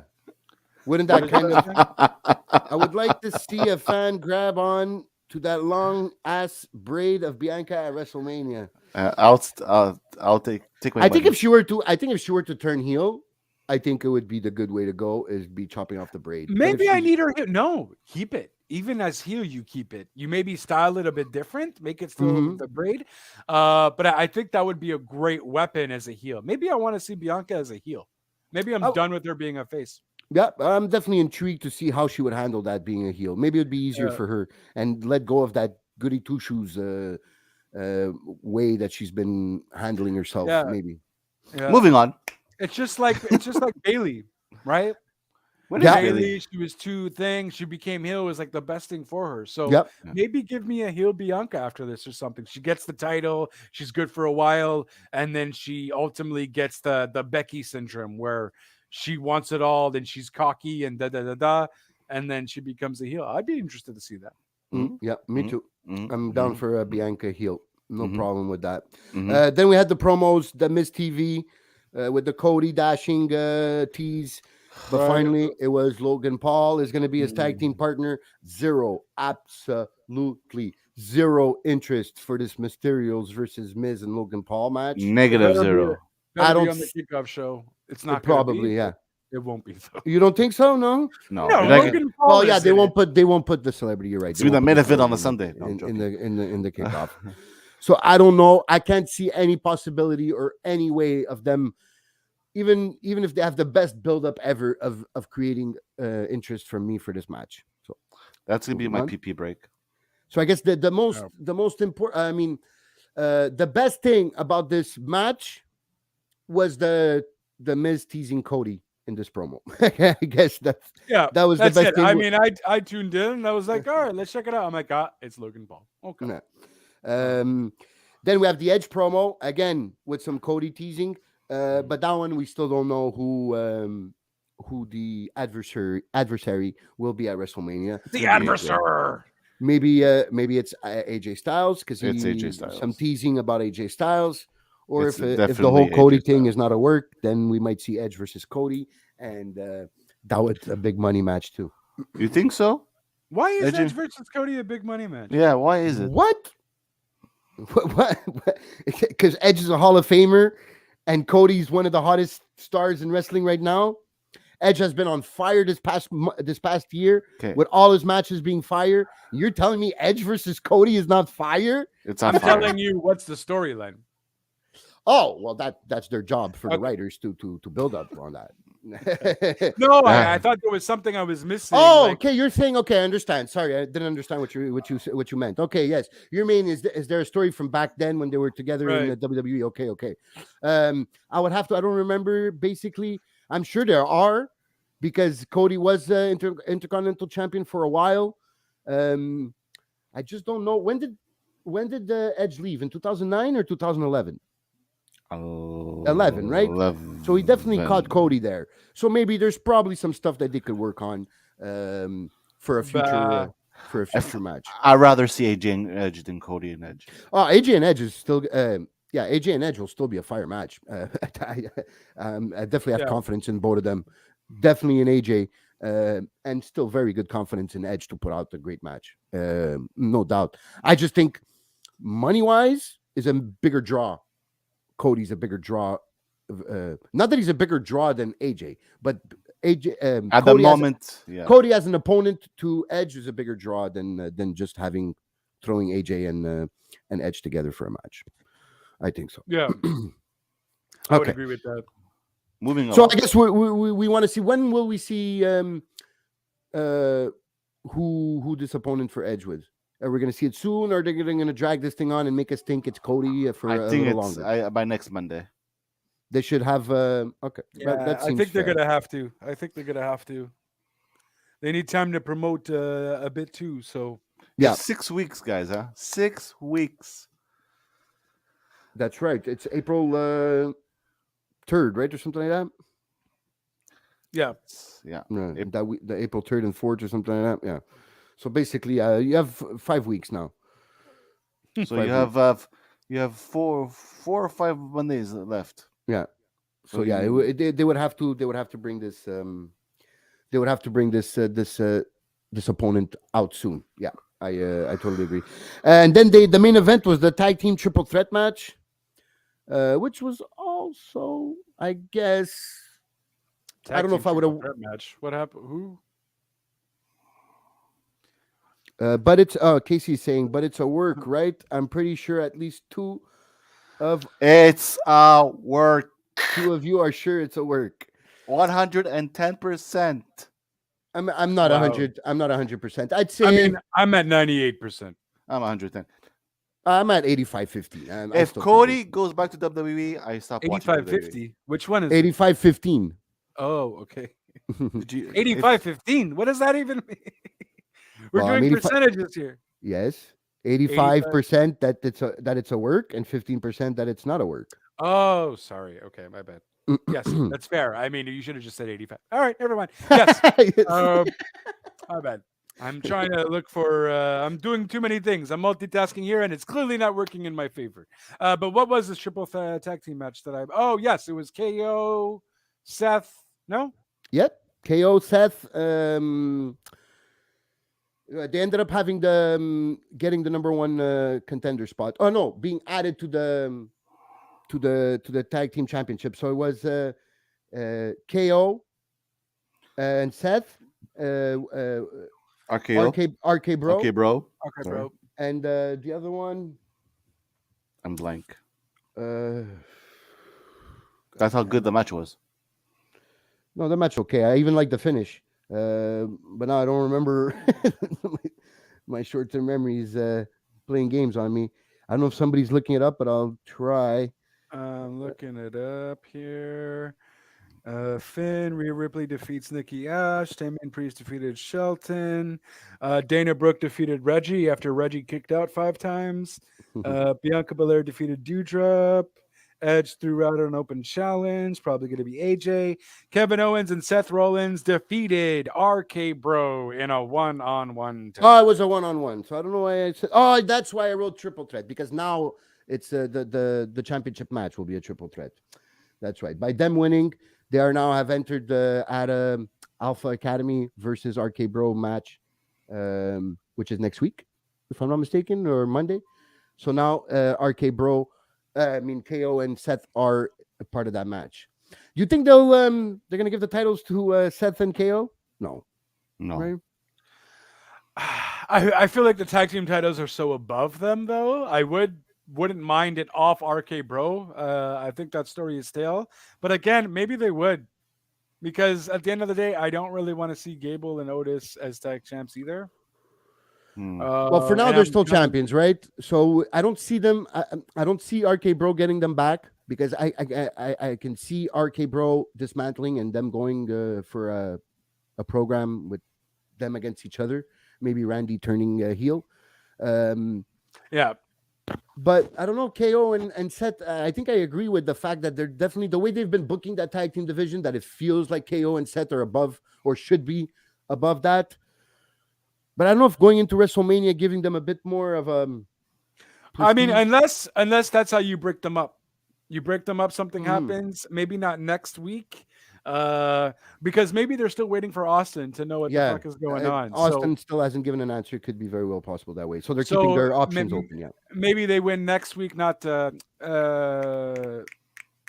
Academy. Academy wins next week, or no, maybe KO and Seth win next week. They're the champions. The athletes want it back. They have another title match. This is where maybe KO or Seth screw each other over, and then thus building for a WrestleMania match. If Austin doesn't let us know what's going on by then. Yeah, because they probably told them, listen, we need an answer. We still have to. Well, they build this match. So they send them a ring at home, so there's something up. Okay, so send them a ring like they've done in the past for Undertaker and Edge and Ronda. And Ronda, yeah. Yeah, but maybe they're sending him to see if he can get into shape, if he's good too, right? Because if he's good enough to get into match shape, yeah. What they especially when you're gonna face KO, like, bro. I know KO could help you out, but at the end of the day, you're gonna have to keep up with KO a little bit, unless it's 1-2 quick. It's go into the ring, stunner, boom, out, kind of thing. You know, it doesn't necessarily have to be a long match either. It could just be a 5-minute thing. And I think if it's a one-on-one, I don't see it going as a long match. That's it. I see it going a good 10-15. Ooh, 15, that's a lot. For wrestling, I agree with Nelson. I agree with Nelson. 5 minutes. Austin does not have it in him to do 15. Being out since 15, 16, 17 years. Unless Austin literally just goes in, punch, KO goes down, punch, he does body slam. It's going to have to be very, very light schedule if it's going to be 15, and it's going to make KO look like crap. Because I know that's probably going to be anyways. Austin's going to win because they're in Texas and it's Austin, and there's nothing more than KO would love to, They'll never make Austin lose. It doesn't matter where they are. You think? Then again, maybe the whole point of this would be to put KO over, no? And maybe to send him off with the stunner. Give a passing of the torch, the stunner torch, if you will. Casey says KO's gonna earn his $2 million in 2 minutes. Yeah, buddy. 2 stunners and that's it. I think I can see that. I don't know if Austin would go. That's for all it. You need. That's all you need, though. You literally need. Austin comes in, the bell rings. They're trash talking. KO tries to go for a clothesline. KO turns around, middle finger, stunner, 1, 2, 3. Give me my beer, and that's it. That's I see all that you happening, need. but The fans will be happy. It's in Texas.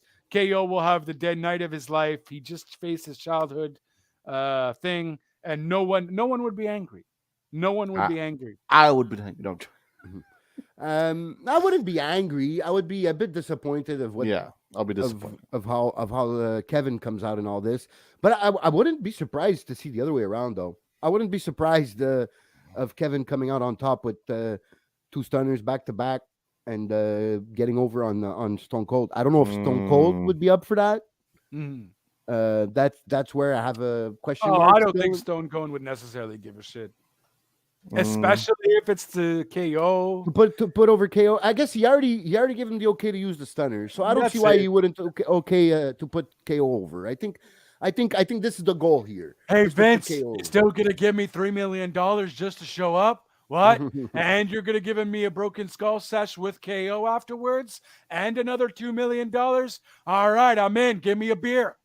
That's it. That doesn't take much. Casey's saying here, I'm not gonna be happy until Stone Cold Danhausen shows up to stunner everyone. Oh yes. So there was a.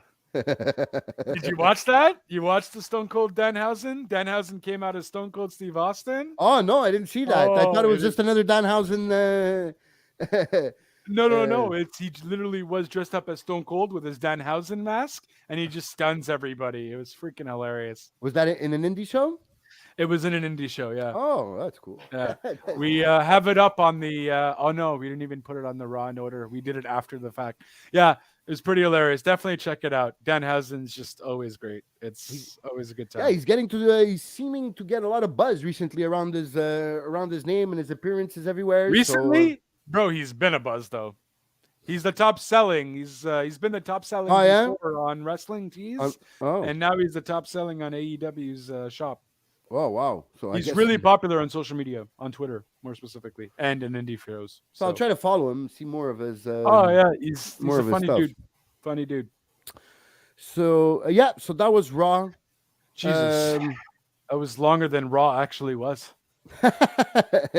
So let me go through my quick weekly 2-minute NXT recap. Let's go. I watched NXT this week, by the way. Oh my God. nice! But nice. he doesn't watch Rampage. And all I have to say is Nikita. Oh yeah, Nikita Lyons, baby. My Nikita God. Lyons. I mean, she looked pretty decent though in the ring too. I thought it was going to be kind of lame, but she looked okay, decent in the ring. I just saw the photo and I'm like, oh, this is going to be really bad. But she was okay. But she's obviously just starting. I like that pin. That was a nice pin. I'm in love, guys. I really enjoyed. So she calls herself. She's the what do you call that athlete that has all kinds of talents? But anyway, she's a multi-talented athlete where she can dance, she can sing, she can wrestle. She definitely's got the looks and the wrestling abilities. And she's young. She seems like she has the charisma also and the grit. So I guess there's still just a little bit more to see. She's 20. She's 22, guys. Huh? Oh wow, she's only 22. She does wow. So yeah. So the promising future for Mrs. Lyons. Braun Breaker promo with Ziggler. I think that was a good promo. Ziggler, where has the Ziggler been? Like this is the Ziggler I like to see. This is He's been limited by the WWE writers. That's what this is Ziggler, World Heavyweight Champion Ziggler. Yes, exactly. And his promos was always the problem in his but he can go sometimes. And this promo was a good promo. He's getting out of his Shawn Michaels shadow. Yes, but then he wins the with the super kick. But anyways, so LA Knight versus Grayson Waller. If you guys been following a bit in the past few weeks, there's this rivalry going back and forth, and it seems like it's going to continue. LA Knight came out on top on this one. I love LA Knight. Yeah, LA Knight is good. I like LA Knight. I'm surprised because he's one of those guys, indie guys, and I'm surprised he still has a job and actually getting a push because he's good. Yeah, he's good on the mic. Yeah, he's good on the mic. Also good in the ring. That I also found cute. The Cora Jade and Mhm. Raquel Yeah. Tag team. Gonzalez segment.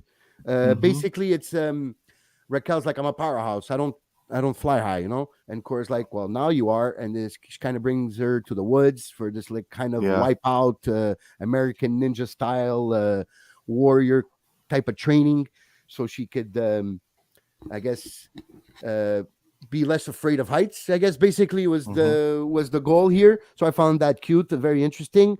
Then Io Shirai continues on with Kelly Ray for the Dusty tournament. It wasn't that great of a match. I guess the other tag team was they're very still green, so didn't put out some good match spots for that one. Grimes versus Trick, because Grimes comes out. Mello has another great promo from Carmelo Hayes. Then Grimes comes out. Well. And interferes and has a match with Trick Williams. Sorry, Trick. Which was okay. Nothing special of a match, but it was all right.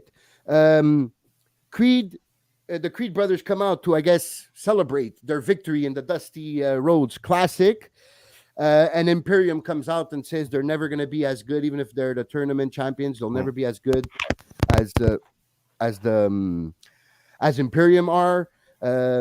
And then Gunther, basically, they start a little fight, and Gunther's about to destroy Bivens, which is basically the talking head of the Diamond Mine, which is where the Creeds belong to. And who comes to save the day? Sikoa, the Uso brother. Yeah. Comes and save the day. And that's, I found a bit weird. He puts down Gunther with one sidekick. One super kick, sorry. They're making him weak again. Already. And then he's just laid out. Like, this guy has gone through matches of like an hour matches where they completely destroyed back and forth, and he never received a pin. And now a little super kick, and he's completely knocked out. They're making him already weak. It's not even been a month.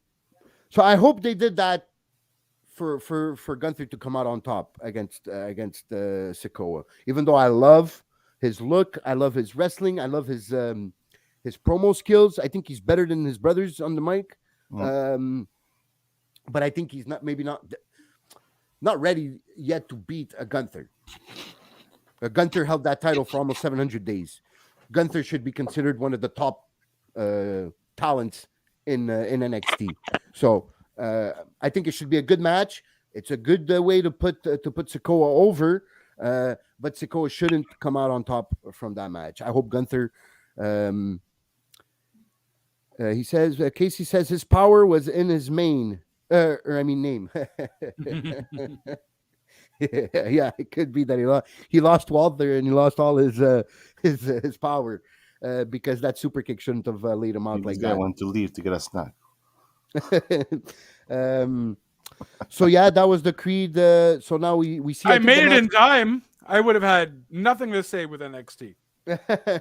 So okay, so that was Hold it. on. Says the guy who leaves during our podcast. Daddy duties. Hey, cookie duties. It's a cracker. It's not a cookie. Yeah, so apparently this Ciampa Ziggler is not over, because that was also a very good match. I really enjoyed the Ciampa versus Ziggler, but once again, didn't enjoy the finish. Robert Roode was disguised as a cameraman and basically interfered for Ziggler, and that's how Ziggler came out on top. So there's definitely, we'll probably see Ciampa on Raw again on Monday, and this story is not over. And that was your weekly recap of NXT 2.0. Hey. We're gonna give you an intro and everything for next time. Yeah. Is that so would you say that's the match of the night then? From NXT? Mm-hmm. Yeah, I would have to say it's a bit better than the LA Knight Grayson Waller match, yeah. Okay. That's for you, Jeff. Justin. My God. Cracker. Look at that guy's stuff is cracking his mouth. A cracker's got a cracker, man. You cracker jack, you. That's it. So speaking of crackers and bangs and bombs and dynamites, Oh, ladies look and at you gentlemen. go. Nice segue. Nice segue. Was it? It wasn't that good. Don't give me that much credit. Trying to flatter you. But don't do it. Don't do it. I know when you're full of shit. So Dynamite, Yeah. pretty good. Now I got a blank for some reason. Yep. It was Uh, pretty good. I It started off remember it with being the pretty good. the Go best ahead. friends, right? It started off with the best friends versus well, no, it started off with No, it was the tag battle team royal. Battle Royal. That's right. Yep. That's right. Everybody outside of the ring, and they do it a bit differently. Well, differently. I don't think. No, I just think it's different because it's tag teams actually. So you could No, get it's eliminated. different. Exactly. I think Exactly. that is different though, because if you in WWE, if you get eliminated, both tag team is The- out. Yeah. The whole tag team is out. So yeah. So in this case, if you get eliminated, only you are eliminated, and both members of the tag team have to be eliminated for the tag team to be eliminated. Which is So fun. which that made it interesting because at the end we had 4 members. I have Yeah, no we idea talked who you're about it at the talking. beginning, which is Cesaro. Oh, Claudio. We yeah. did. I mean, We- if you would, listen to Wha- us on time, as our hardcore wrestling fans usually do, Casey, you would have heard about it. But please do let us know what you think while we cover Dynamite, because I'm sure we'll talk about Cesaro again, because he's worth talking about again and again Oh, and yeah. again and again. The tag match. Yes, so the Battle Royal, yes, that was interesting because at the end we had 4 individual members of tag teams and FTR there together, Oh. and it made it some good. So it looked like O'Reilly and sorry, I gotta make the Ducats. That's fair. Yeah, it is pretty fair. So yeah, so it left for it looked like O'Reilly was gonna team up with Matt Jackson. Yeah, it was Matt Jackson out of the Young Bucks, and they seemed like they were working together. And yep, that's right. Bring in the dollar bills, y'all. And it looked like they were gonna work together and maybe go 1-on-1 for to find out which ones are gonna get the number 1 contender. But Kyle O'Reilly played it well. Faked that he was hurting too much to throw the other one out. So Matt goes to throw. I don't know if it was FTR. No, it was. Who was the third member that was left with that he threw out? Now I'm getting a blank. Who are we talking about here? The Battle Royal. Yes. How did Kyle O'Reilly threw out Matt? Who was throwing out who? Oh, so Yeah. it wasn't Santana? Santana. That's right. Yeah, it was Santana. I don't think it was Santana. No, it wasn't No? Santana. No, he wasn't in like the final 5. But either way, he throws out somebody to throw him out right away. Exactly. It was kind of a double cross. Oh, Dax. It might have Yes. been Dax. Yeah. Yes, it was Hardwood. Yes, that's right. Yeah. Yes, it was Hardwood. So now we have Red Dragon are the people that will face The people. the The tag team. people. Sorry, the tag team that will face the winners of next week's. Also, I don't know if it's not a battle royal. What is it next week? It's a Casino Royale, though, too, I think, or something. Okay. It's something along those lines. Yeah. Of a battle royale, not a battle royale, whatever. So Young Bucks should win that one, and we should have Red Dragon versus Young Bucks at Revolution for the number 1 contender. That's it. And if that didn't help things of thinking that the Young Bucks weren't going to win next week, we have Adam Page coming into the ring, wanting to get in the faces of Red Dragon, simply because Red Dragon had interfered in his match the week prior. Young Bucks let it happen. They went outside the ring. Adam Cole, though, also came into the ring to... Did he actually come into the ring? Yep. I think Adam Cole came into the ring to do a super kick. I think it worked, but then someone else came in. No? The Lucha Brothers, not the Lucha Brothers, but Luchasaurus and Jungle Boy then came in to help Adam Page. And thus we see... What? No? What? Did that not happen? No. Wait, it was Oh, no, they left. They left. I'm like, Yeah. where True, did they left. My bad. Did I miss something? Adam Cole comes in the ring, goes for the super kick. Adam Page catches the foot, and so he starts. They starts beating him up a bit. Goes outside, about to give the buckshot lariat, but Red Dragon pulls him out. They're about to leave. They're going on the ramp to leave the ring area, and then for some reason, Fish just comes back, and then John Silver. It was John Silver, by the way, that they eliminated. Yes. Then Yeah. John Silver goes over, does the cannonball onto them. Which is awesome. Yes, it was John Silver is good. I like John Silver. He's funny. Mhm. So that kind of puts him back into the action, and that's when they throw O'Reilly back in the ring, and Adam Page is able to give him the buckshot lariat at that point. It always amazes me with the buckshot lariat how amazed I am by how well he always performs it. Yeah. Mhm. Oh, it's just such a great finishing move. I love Yeah. it. And it's hard for the guy receiving it sometimes to sell it good, but most of the time they're able to do it. Yeah, Oh, either by completely doing a 360 flip, Mhm. or like O'Reilly just looks like he got completely ran over a truck. I know JR said it in the in the commentating, but literally that's what it looked like. He bent over like an accordion. Like yeah, Mhm. buckshot lariat is. I think I prefer that than his other finisher. Oh yeah. the hangman or whatever it's called. Yeah, where he hangs him on the Burrito back there. Yeah. I think it's more for a dramatic effect. The buckshot lariat gets more of a pop and gets more of a, and because he's outside and he's waiting for it. It's the build up for that finisher. So I guess maybe that's part of the Well, reason that's why. it. And honestly, you haven't lived if you haven't seen that hangman move done on the apron. Once you see that Yeah. move done on the apron, oh my god, you're like, this Yeah. move is awesome. Yeah, it kind of reminds me of when the first time I saw the Canadian Destroyer. Yeah. Yeah, Like yeah, that's a good move. It looks good. I don't know if I guess it has to be well done also because you have to protect the guy there, because I guess there is some dangerous level Yeah. to it.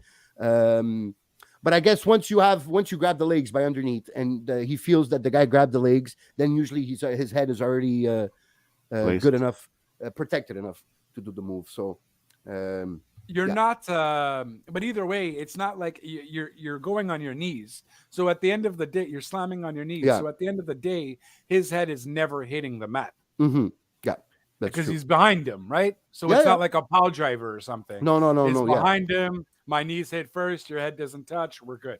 Yeah. I know. It's just sometimes if you want to do it fast, and that's why I'm saying when he grabs the legs, he knows that he's in a position where That's it. he's already good enough where we could go down to his knees.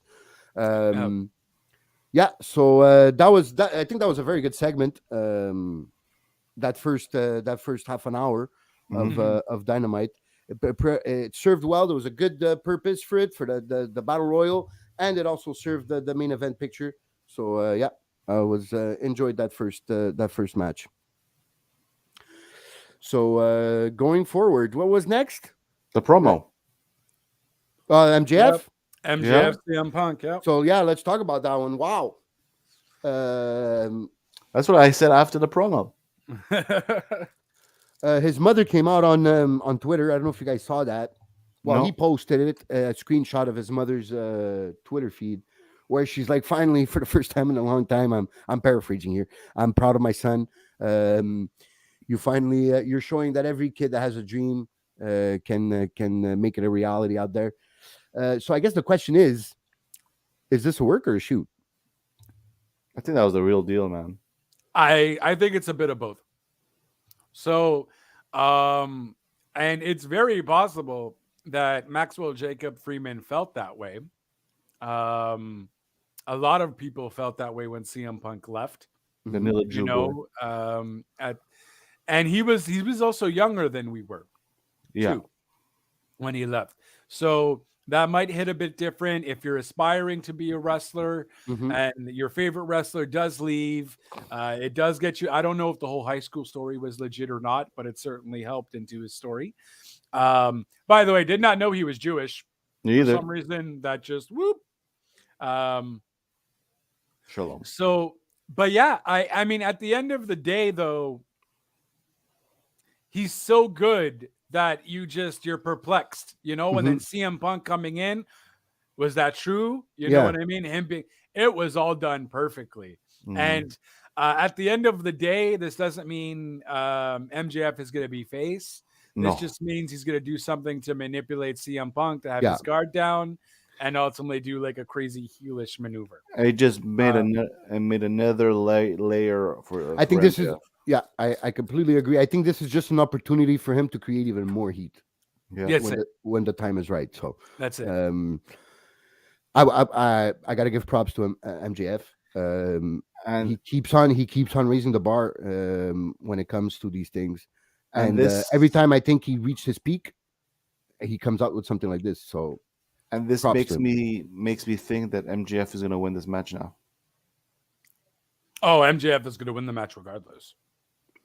You I think think? this. You can't make MJF lose.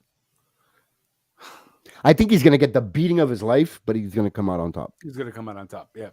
But he has to lose, man. This is At his least Piper in once. Portland moment. No, this is his pillar moment. I know. This is where he's on the pinnacle of the pillar. Are we gonna watch that match, by the way? Oh, like us all together in the same room? Or isn't that the plan to watch the Piper match? Oh yes, the Piper match. I thought you were talking about Revolution. Oh, yes, the yes. Piper match. Yes. Yes. So maybe we'll do that this Sunday. Yep. We'll talk about it. Yeah. Yeah. I have to double check something, but We'll yeah. talk about it. Yeah, we'll talk about it. Well, my guy talks to your guy, talks to the other Yeah. guy. And, My agent will we'll call you. schedule- We'll That's- contact your agent. Yeah. that's it. It's But 504. look, I mean, and I think a lot of it could have been true too. So he might have went into his bag when he was a child and pulled that out, too as well. It's very possible that could have been something from a lot of fans who were aspiring to be wrestlers and hated Punk because of it, and and then adding that whole I became a fan. I wanted to wrestle again in spite of you. Yeah. And when I go into that dog collar match, I might be bleeding buckets, but I will not quit, because then I would just be like CM Punk. And I was like, oh my God. Yeah, he really played it good, man. I agree, man. I said, wow. Literally, I said, wow. It could definitely be one of his best promos. I watched in, it like 3 times already. Like I got off of my bed and I went, wow. And my wife was open the bathroom, like, what the hell are you doing? Mhm. I just saw an Oscar-winning performance. That's what I just saw. you going to the bathroom, Oscar-winning performance. Well done. man. Tears and everything, guys. I was, Tears and everything. Yeah. No, but that's why I think there was some truth to it. yeah, it's like So, I guess it's the old saying of you take a true story and you ramp it up to 100 times 100 in intensity, and usually it's going to make for a good storytelling promo segment, Mm-hmm. we want to call it. So props to MJF. Might be one of my favorite MJF promos. and because CM Punk might not have known what he was going to say in the promo. Yeah. So I think that's a CM Punk, possibility to keep the to keep it real. realness. Yeah. I think so too, because he literally really honestly looked surprised to hear that when he came to the ring. Unless CM Punk is a very good actor, and I mean, and not in I've- his movies that he portrays, but exactly in wrestling. So from the show and from the movies I've seen him in, he's not that good of an actor. So I think that was actually real, and I think it's the best way they do that is when they do promos. The guy that's listening backstage usually doesn't know what's going on. So if he has to get involved, it really makes it look real. So I don't know. If they were both acting and they both knew about this, then they're both props to both of them because they really made me believe this. They really made me even more interested in this match. Yeah.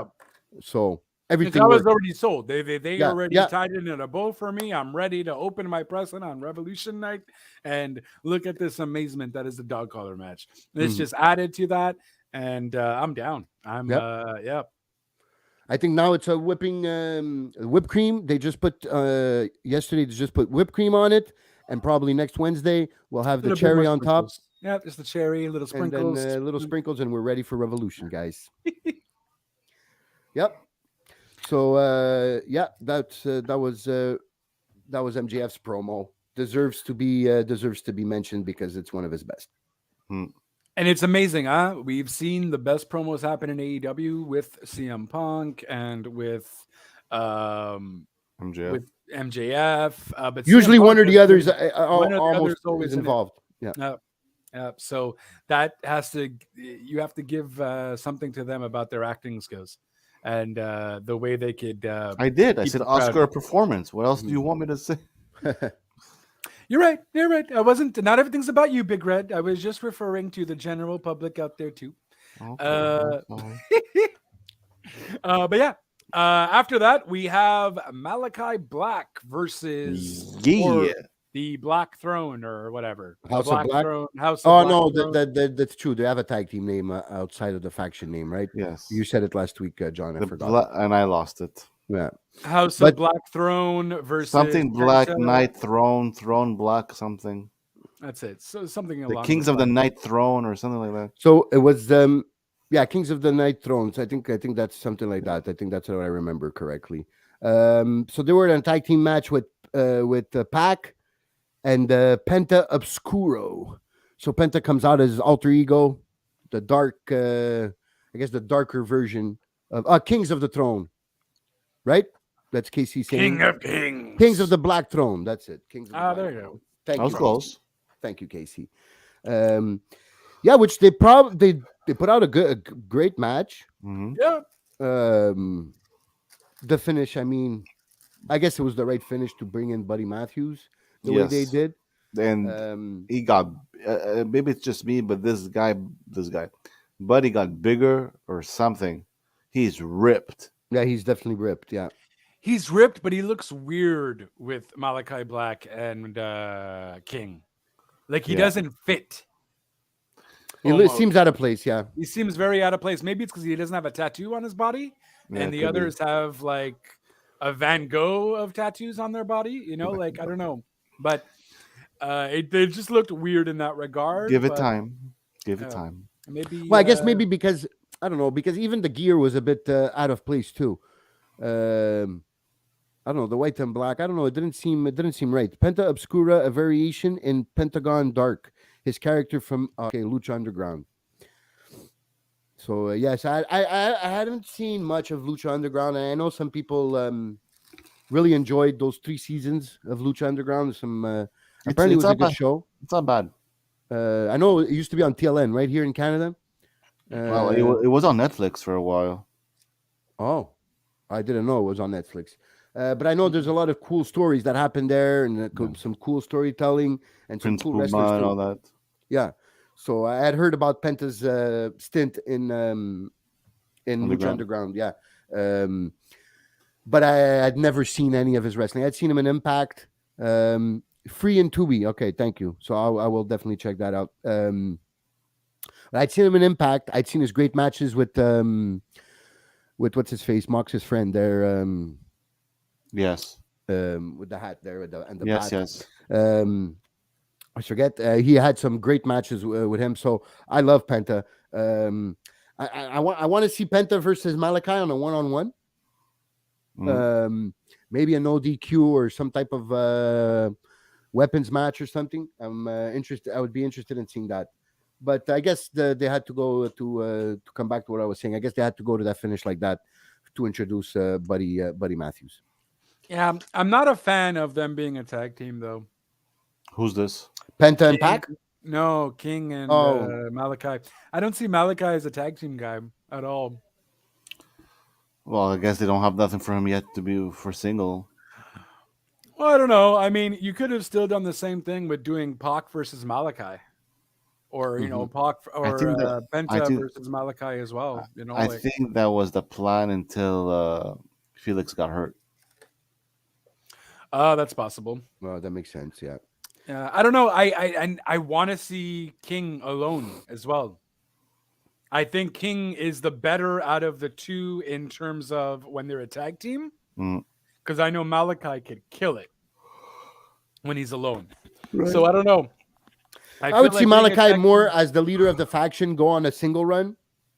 and have Yeah. maybe Buddy and Brody be more of a tag team, I guess. The BB. Yeah. B&B Yeah. and not bed and BB. breakfast. BB King. Ah, ah, ah, Oh, ah. clever. Not that clever. It's not the again. peop- You're twisting my nipples here. It's You're not starting supposed to be. You're starting to get to know This me. is what I too. do on a Thursday night. This is what I have to deal with. Hey, buddy. Likewise. Right back at you. Have to deal with a Debbie Downer. BIG Downer. You're mid, huh? You're just mid. What was after that? I totally forgot. I think it was a Uh, women's match. Wasn't it the Jericho promo? Yes, Jericho and Eddie Kingston also very good promo. Will Jericho go see his friend Levesque? That was yeah. I liked how they brought that up with Stanford. Sports and all that. entertainment, Stanford, yeah. Stop with those cheap jokes and keep eating those crackers. I'm sorry, I'm addicted to crackers again. I don't know. But yeah, so I guess we are going towards Jericho back in the heel. It looks like that. It So that's seems why like we're that's going. what I the part I didn't understand is when Kingston said that he wanted the Jericho that his friend Levesque didn't like. I didn't understand that one. Well, he wants the Jericho at the top of his game. That's basically what he was. Yeah, I what he understood was that, saying. but Yeah, he's talking more like WCW logo Jericho, though. I think he's referring to like Lionheart Jericho Mhm. when he Oh, was like in his prime. The matches with Dean Malenko. okay, he's wants, talking. like- Okay, that's what I figured. Okay, Because I don't remember the Levesque comment necessarily. I think Trips was involved somehow, but yeah, he says I want the Jericho that your best friend Levesque didn't like.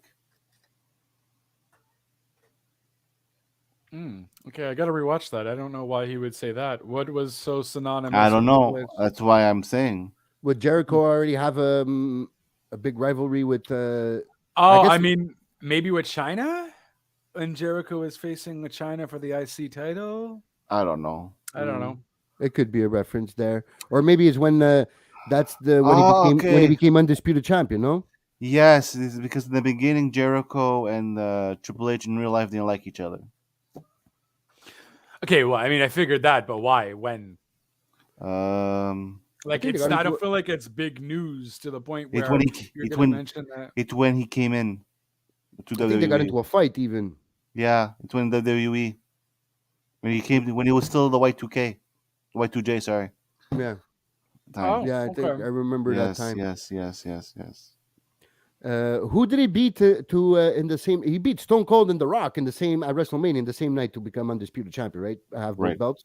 That's it. So 2001. that was, yeah, it must have been 2001 because he came in '99 to Yeah. WWE. So it must have been around that time, 2001. It was in his first 2 years where he became undisputed. So guaranteed. He was. I think I really enjoyed also when when Eddie's like, well, it's because Jericho mentions, "Oh, I knew you were going to become a great baby face because the people were behind you," and Eddie Kingston's like, "Baby face? What's a baby face?" If you notice, Eddie never agrees to block to go against kayfabe. Mhm. He always tries some way to defend kayfabe and tries always to stay into in kayfabe. If it's okay. for the explosion, remember he sold it all the way. There's no taking back, and even that. So he didn't want to. It's like babyface. Like what's babyface? So I found that funny too. Yeah, Eddie, you see it that Eddie goes from the heart. This is not. He doesn't go sit in the back and write his promo. This guy goes with the flow, and you see it because sometimes he wants to. He doesn't even know what Jericho's going to say because sometimes he wants to cut in the middle. He goes, "Oh no, you're not finished Right. yet. Okay, I'll let you finish. Yeah, go on, finish." So yeah, I like Eddie, and I think this match can have some great storytelling. Obviously, with Eddie being 38, right? I think they even mention it in the Yeah, 38. in the promo, and Jericho being 50. Don't expect this to be a technical masterpiece.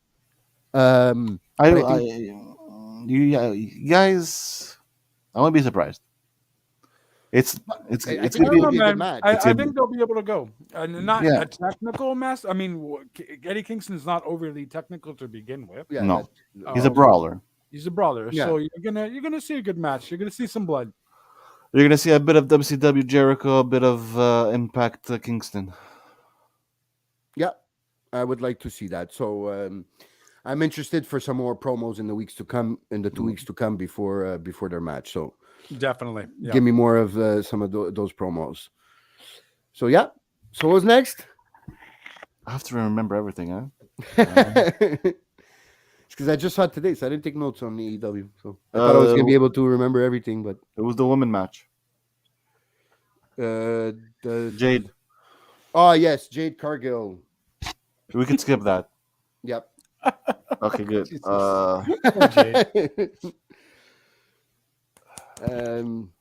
And then we had the let me see, I guess it'll be easier. Wait, that I'm way. thinking.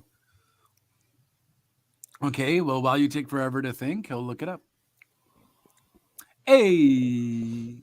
We had the promo with Adam in the back. Yes, with the Cutler Cam. Yeah. So basically, yes, is Red Dragon about to cut a promo with Adam Cole, get Mhm. interrupted by the Young Bucks. What's this? What's that? What, you guys backstabbed us? And they basically they say, okay, but you guys, you still have a chance next week. And the Young Bucks go, you're right. We still have a chance next week. So we'll win next week, and then we'll beat your ass at Revolution. That And was then wasn't there a promo with Keith Lee after? yes. I mean, if you want to call it a promo, sure. About the interview. Ricky Starks, yes. Ricky Yeah. Starks kind of gets involved, and then they have a stare off with Hobbs, Powerhouse Hobbs, and himself. Go. No, finish your thought. So what's this? Okay. Oh yes, Brian Danielson against Danny Garcia. Yeah, but Oh yeah, my god! Right? that was a good. That was a very. That was the main event. Yep, that was Yeah. the main event. Yeah. That was But the main before we event. talk the main event, did you see the confirmed the Jeff Hardy?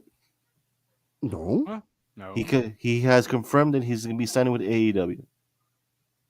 this happened on Dynamite. No, it was on Facebook. But Oh, okay, we're talking about AEW, okay. But he Not confirmed it? ANW, AEW. AEW. I am confirmed- hungry for an AEW right now, though. Just saying. I'll take a double T. I'll take a All right, fair enough. buddy burger. Those things are good as fuck. Good as fuck. So who? Jeff Hardy admitted? Made it official. Yeah. On his account and everything. Yep. Oh. I mean, Wow. we knew it was happening. I just don't know why he would say anything. Yeah. Casey said on a video podcast with 400 followers. So yeah. So one of those 400 followers probably after shared it.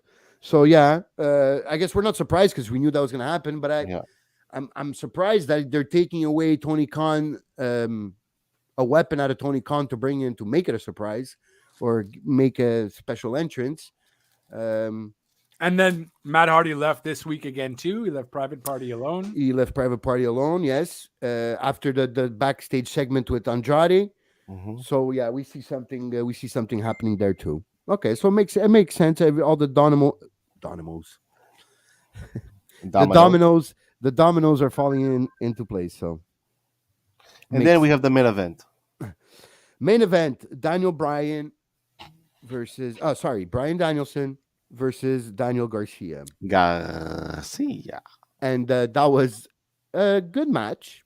I enjoyed it. I enjoyed it. I think the finish was a bit quick there. It just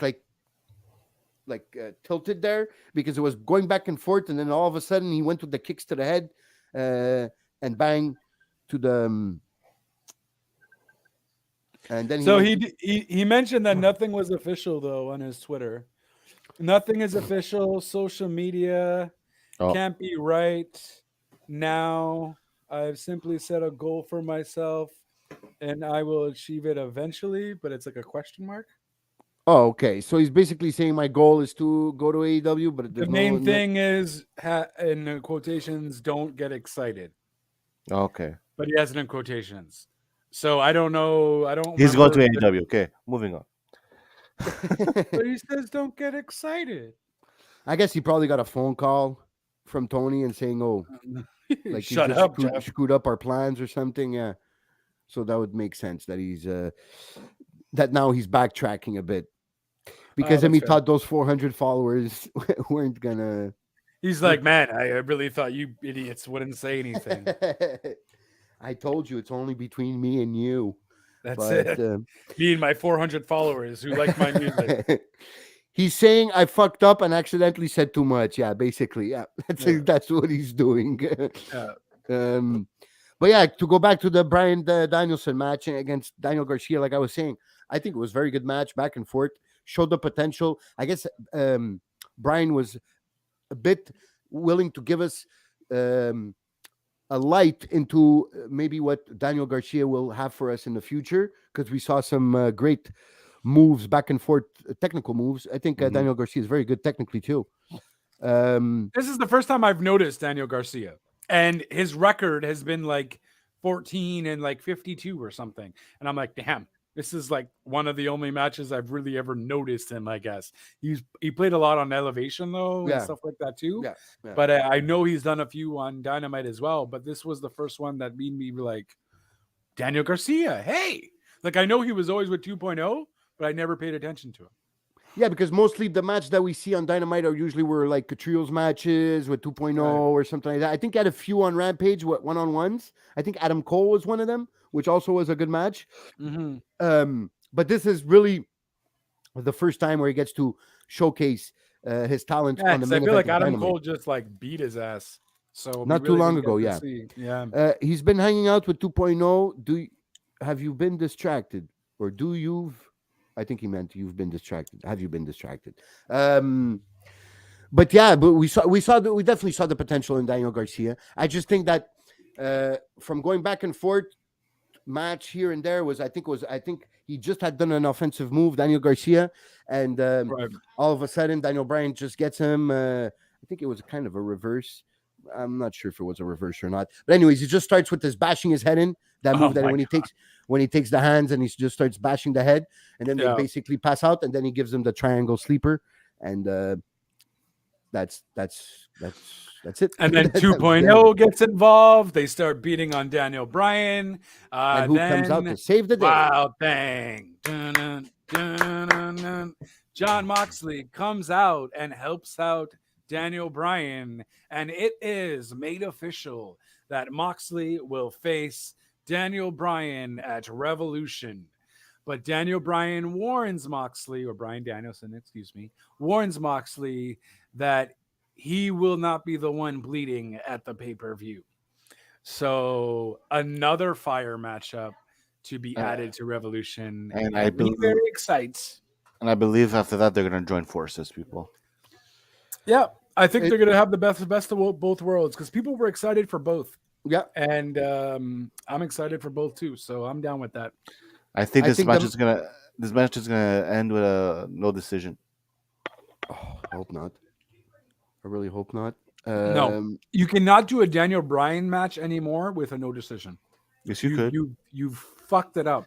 No, because they're gonna say, "Look, we fought it all. We did our best. You can't beat me. I can't beat you." Because if one wins, it doesn't matter. No, one wins. They get up. They shake hands. Yeah, no, it's not. They could do it. They could do it in ways where it could work. Yeah. We'll agree to disagree. I guess eat your crackers. Eat your crackers. We'll see. We'll see where how they're gonna do this. But I do think that they'll end up together afterwards. It seems like that's what they're teasing, anyways, unless it's a swerve. But I doubt it. AEW usually don't go in major swerves like this, so it looks like that's what they're going. I'm good to see. Give me a 5-star match, then give me a tag team run for 6 months or something. I'm down. Just give me a good pay-per-view with good food. I'll be happy. You're so Portuguese. Yeah, a And good proud pay-per-view of and it. good food. Just give me a good match with good food. I'm happy. I'm I'm like, happy. what are you going to be backstage in the green room? I wish. Next to I'm Tony. gonna get you a dozen pop sex, and then so like Oh, just stuff them in your mouth, so I won't have to hear you for the with entire some pay-per-view. queijos George and some chorizo. Oh, Tá, Jesus. Oh, What a nice small. Hey, carai. hey, que porra. But yeah, so Okay, that too was much our week in Portuguese for wrestling, me. boys. That is the week in wrestling. Yeah. And so we will see. We will see. Also, of course, we talked about Cesaro. Are we fast? Are we gonna do tops and drops? Might as well. Okay, go for it. So- Let's go. Let's end with that. Go, Jay. Okay, so top wrestler for me, gonna have to give it to MJF. That promo just sold it for me, although he didn't do any wrestling. Actually, sorry. Top wrestler for me would have to be Daniel Garcia. Okay. I thought he was fire. First time I've really noticed him to that point of wanting to see more of him. So I'm gonna give him the top wrestler, top promo. It's got to go with MJF CM Punk. Just fire once again, and just it keeps me wanting more. What's the last one? Match. Match. I'm gonna have to give it to Brian and Garcia as well. Worst wrestler.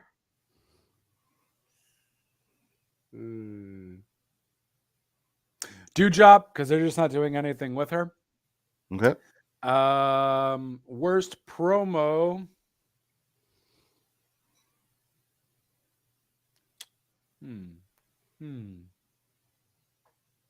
Wasn't really that bad promos. Worst promo. Would have to be Keith Lee promo. Keith Lee's promo.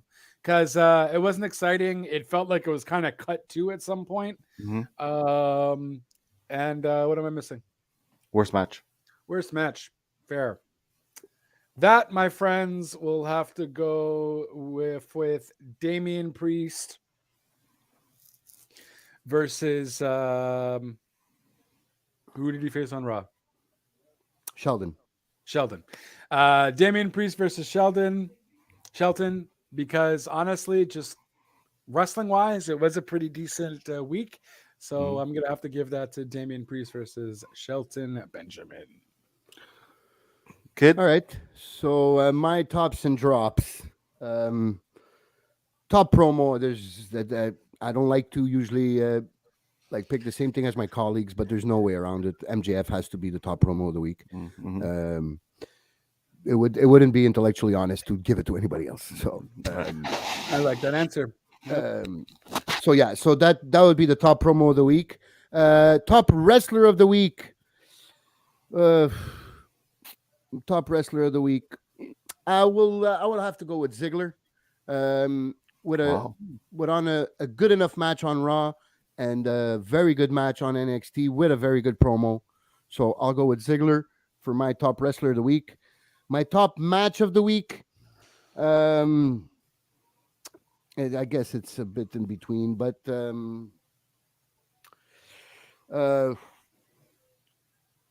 will have to go with the Battle Royal, the Tag Team Battle Royal. I guess it had the most excitement for me, the most spots. Yeah, it had me the most excited wrestling match for me in the week. So I'll go with that one. So yeah, those are my tops of the week.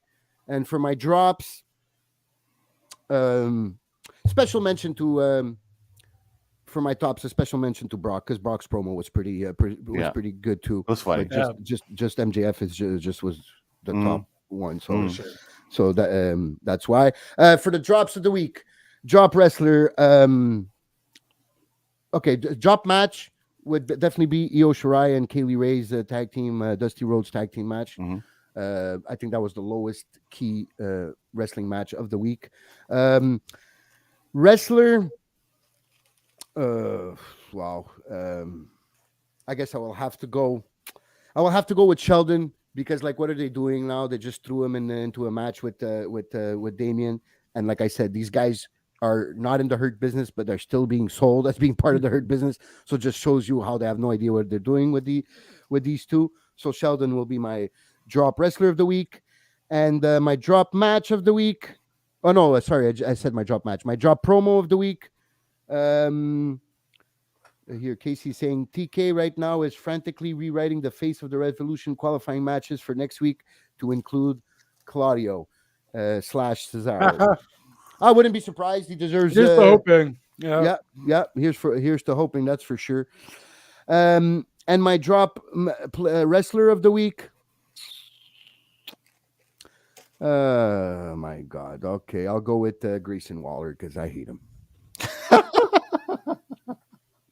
Okay. The match was okay, but I just don't like him, and his wrestling, he's still green in the ring, so I'll go with him. So for my tops, well, promo. Guess what? MJF. Yeah. Promo was MJF. Top match would have to be the Battle Royal. Like Costa said, it was entertaining.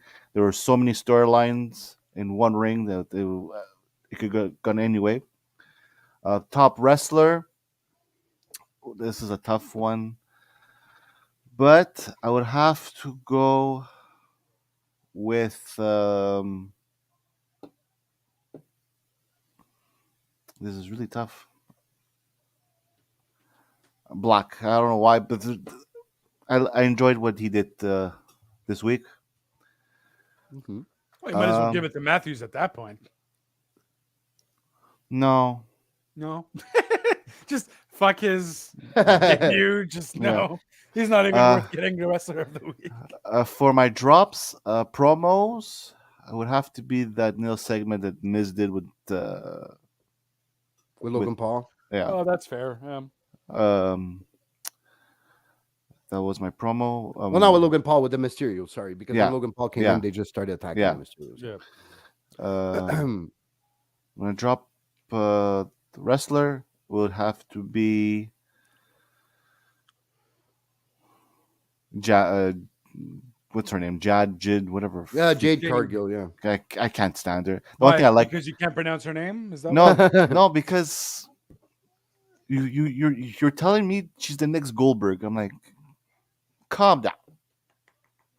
You know, the one thing she's still green, man. I don't know. They're still trying to work around her. I know that's what I'm saying. I'm interested. I'm interested in Conti next week. Yeah. Not next week. Revolution. Sorry. Yeah. And my drop match is the Lita versus Becky at the Elimination Chamber. Oh snap! I didn't pick anything from Elimination. Yeah. Because you didn't even watch it, did you? Well, I mean, I watched little bits and pieces technically. So. Yeah, because that finish didn't make no sense to me. That it was a good match until that. It was a good match, but the finish really ruined it. Yeah, it ruined it. That's it. Yeah, that's fair. That's fair for good picks, everybody. I guess we couldn't go around. Everybody agrees that MJF was the best. You have to. You have to. Yeah. I mean, unless you're a real CM Punk and MJF hater, then a close second. Like a close second. That's what Costa said. Was that Brock? Yeah. Brock and Paul can go back and forth, and it's interesting because Brock said in the podcast, I think it was on Pat McAfee's podcast, if I'm not mistaken. He said that he's got real anxiety problems. When he's around people. So he goes every time he finishes like a segment, like a promo or something, he goes back and he's like sweating. His heartbeat is fully beating hard. Yeah. He says he really has a hard problem with them, but he sees it that he's good, and he sees it that the people enjoy it, so that's why he does it. That's basically what he said, to paraphrase what he said. So I can't believe we've been. It's already 10 years that he's back in WWE. Is it? So 2011, 2012 is when he came his rivalry with John Cena. And he won the title how many times in 10 years? Ooh, in these 10 years, I don't know. Is he 6-time champion? No, 6-time champion. So he had it won like twice, I think. Okay. I think twice each. Yeah, the Universal twice and the WWE twice. Okay, it's not bad, but I was expecting more. No, but he did keep it once. That he kept it for a very long time, though. He kept it for a year. Yeah, and he showed up like once every 6 months or something like that. Yeah, once every 3 months, something like that. Yeah. Yeah. Okay. But it's a surprise that after all these years we never got to see this side of Brock, and then we're finally getting to see it now. So Well, Well, it's and it's interesting too because wind of change.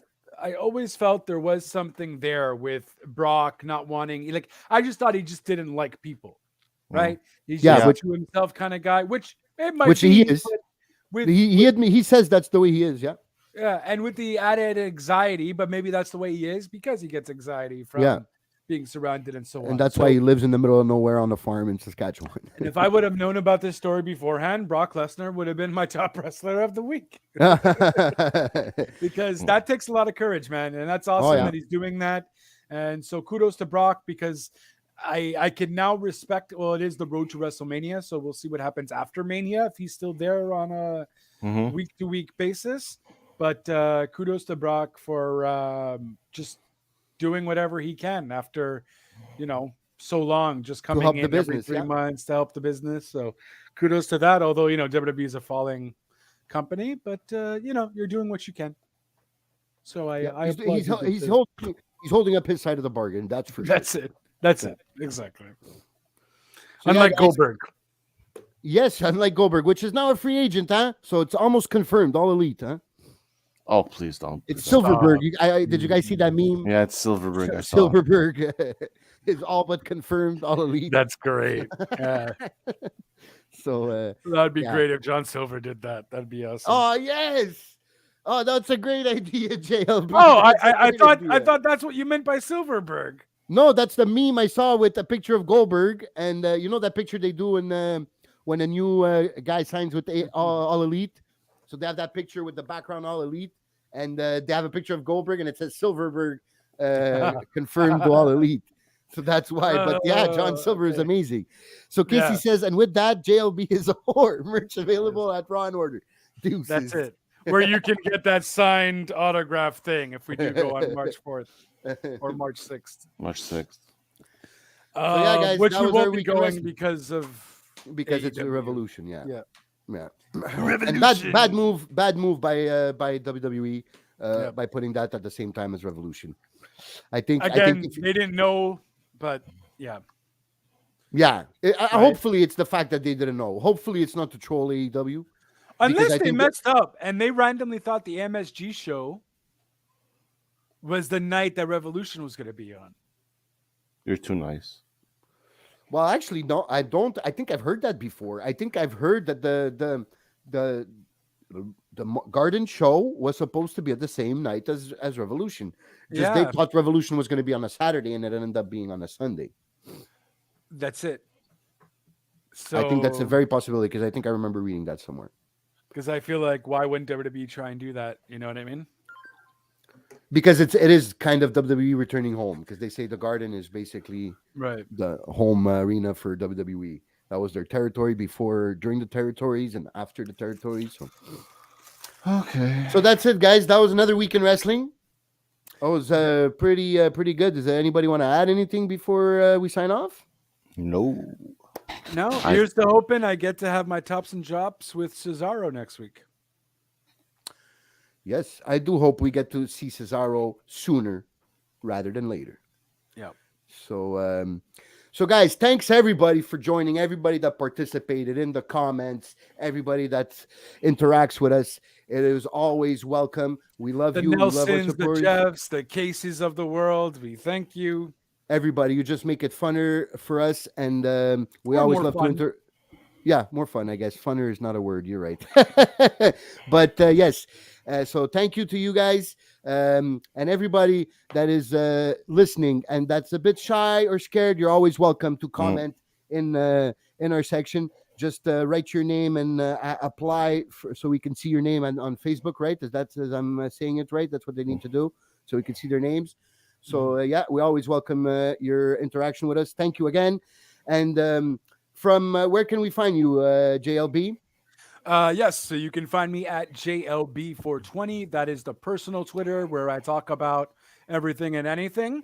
Where I also talk about anything and everything entertainment is at Real Talk Radio, which is anchor.fm/RTR. You can find me on any streams and all the socials over there. Gonna have a link tree up soon because I figured I might as well just have it all on one nice little site. Aren't But you fancy? we'll be coming soon with that. I'm gonna do one for WTN too, so we're also gonna be fancy pantses over here. And yeah, that's where you can find me. By all means, I don't bite. You want to talk wrestling, movies, video games, entertainment, Ukraine, anything. I'm all here to talk about whatever. I'm a man of many facets in the world of news. So please don't hesitate. I don't bite. Big Red, where can they follow you? Even though, you know. You don't want to follow me. You can follow me on Twitter at BigRed7819 Hey. or on WTN on Facebook. It's Jonathan Picas if you want to add me as a friend. Or you can add me on my editor podcast, the Big Red Podcast, which basically talk about everything like JLB's podcast, but JLB's podcast is way better. And that's it. And It's very sweet of you. It was very sweet of you. I said they shouldn't follow you, and then you blast me with this lovable. I'm a Libra. I'm very balanced, you know. Mhm. Oh, Well, so am I. So Yeah. we live in the balanced world. Good. You can just like your signs, you guys are living in the stars, la. Let's put it back on Earth. Where can they follow you, good sir? Well, you can follow me on Twitter at WTN's Kid Crazy. Put that in your search box. You will find me. You could also follow me for my other podcasts on everything public affairs, politics / anything else on SPN at SPN Podcast on Facebook. And you can find me also on Instagram at Costa Saltita. And that's always where you can find me. Hopefully, if you have any questions about wrestling or want to interact, you can send us a DM or private message or whatever you want to call it on our WTN page or our WTN forum, because there's two pages. One is a forum. It's more of an interaction group chat. And the other one is more for our podcast and interactions when we're on the podcast. So, guys, thanks again for showing up. We love you. Don't be shy. Comment on our podcast so we could interact with you. And we'll see you next week. Peace. Ciao. Oh.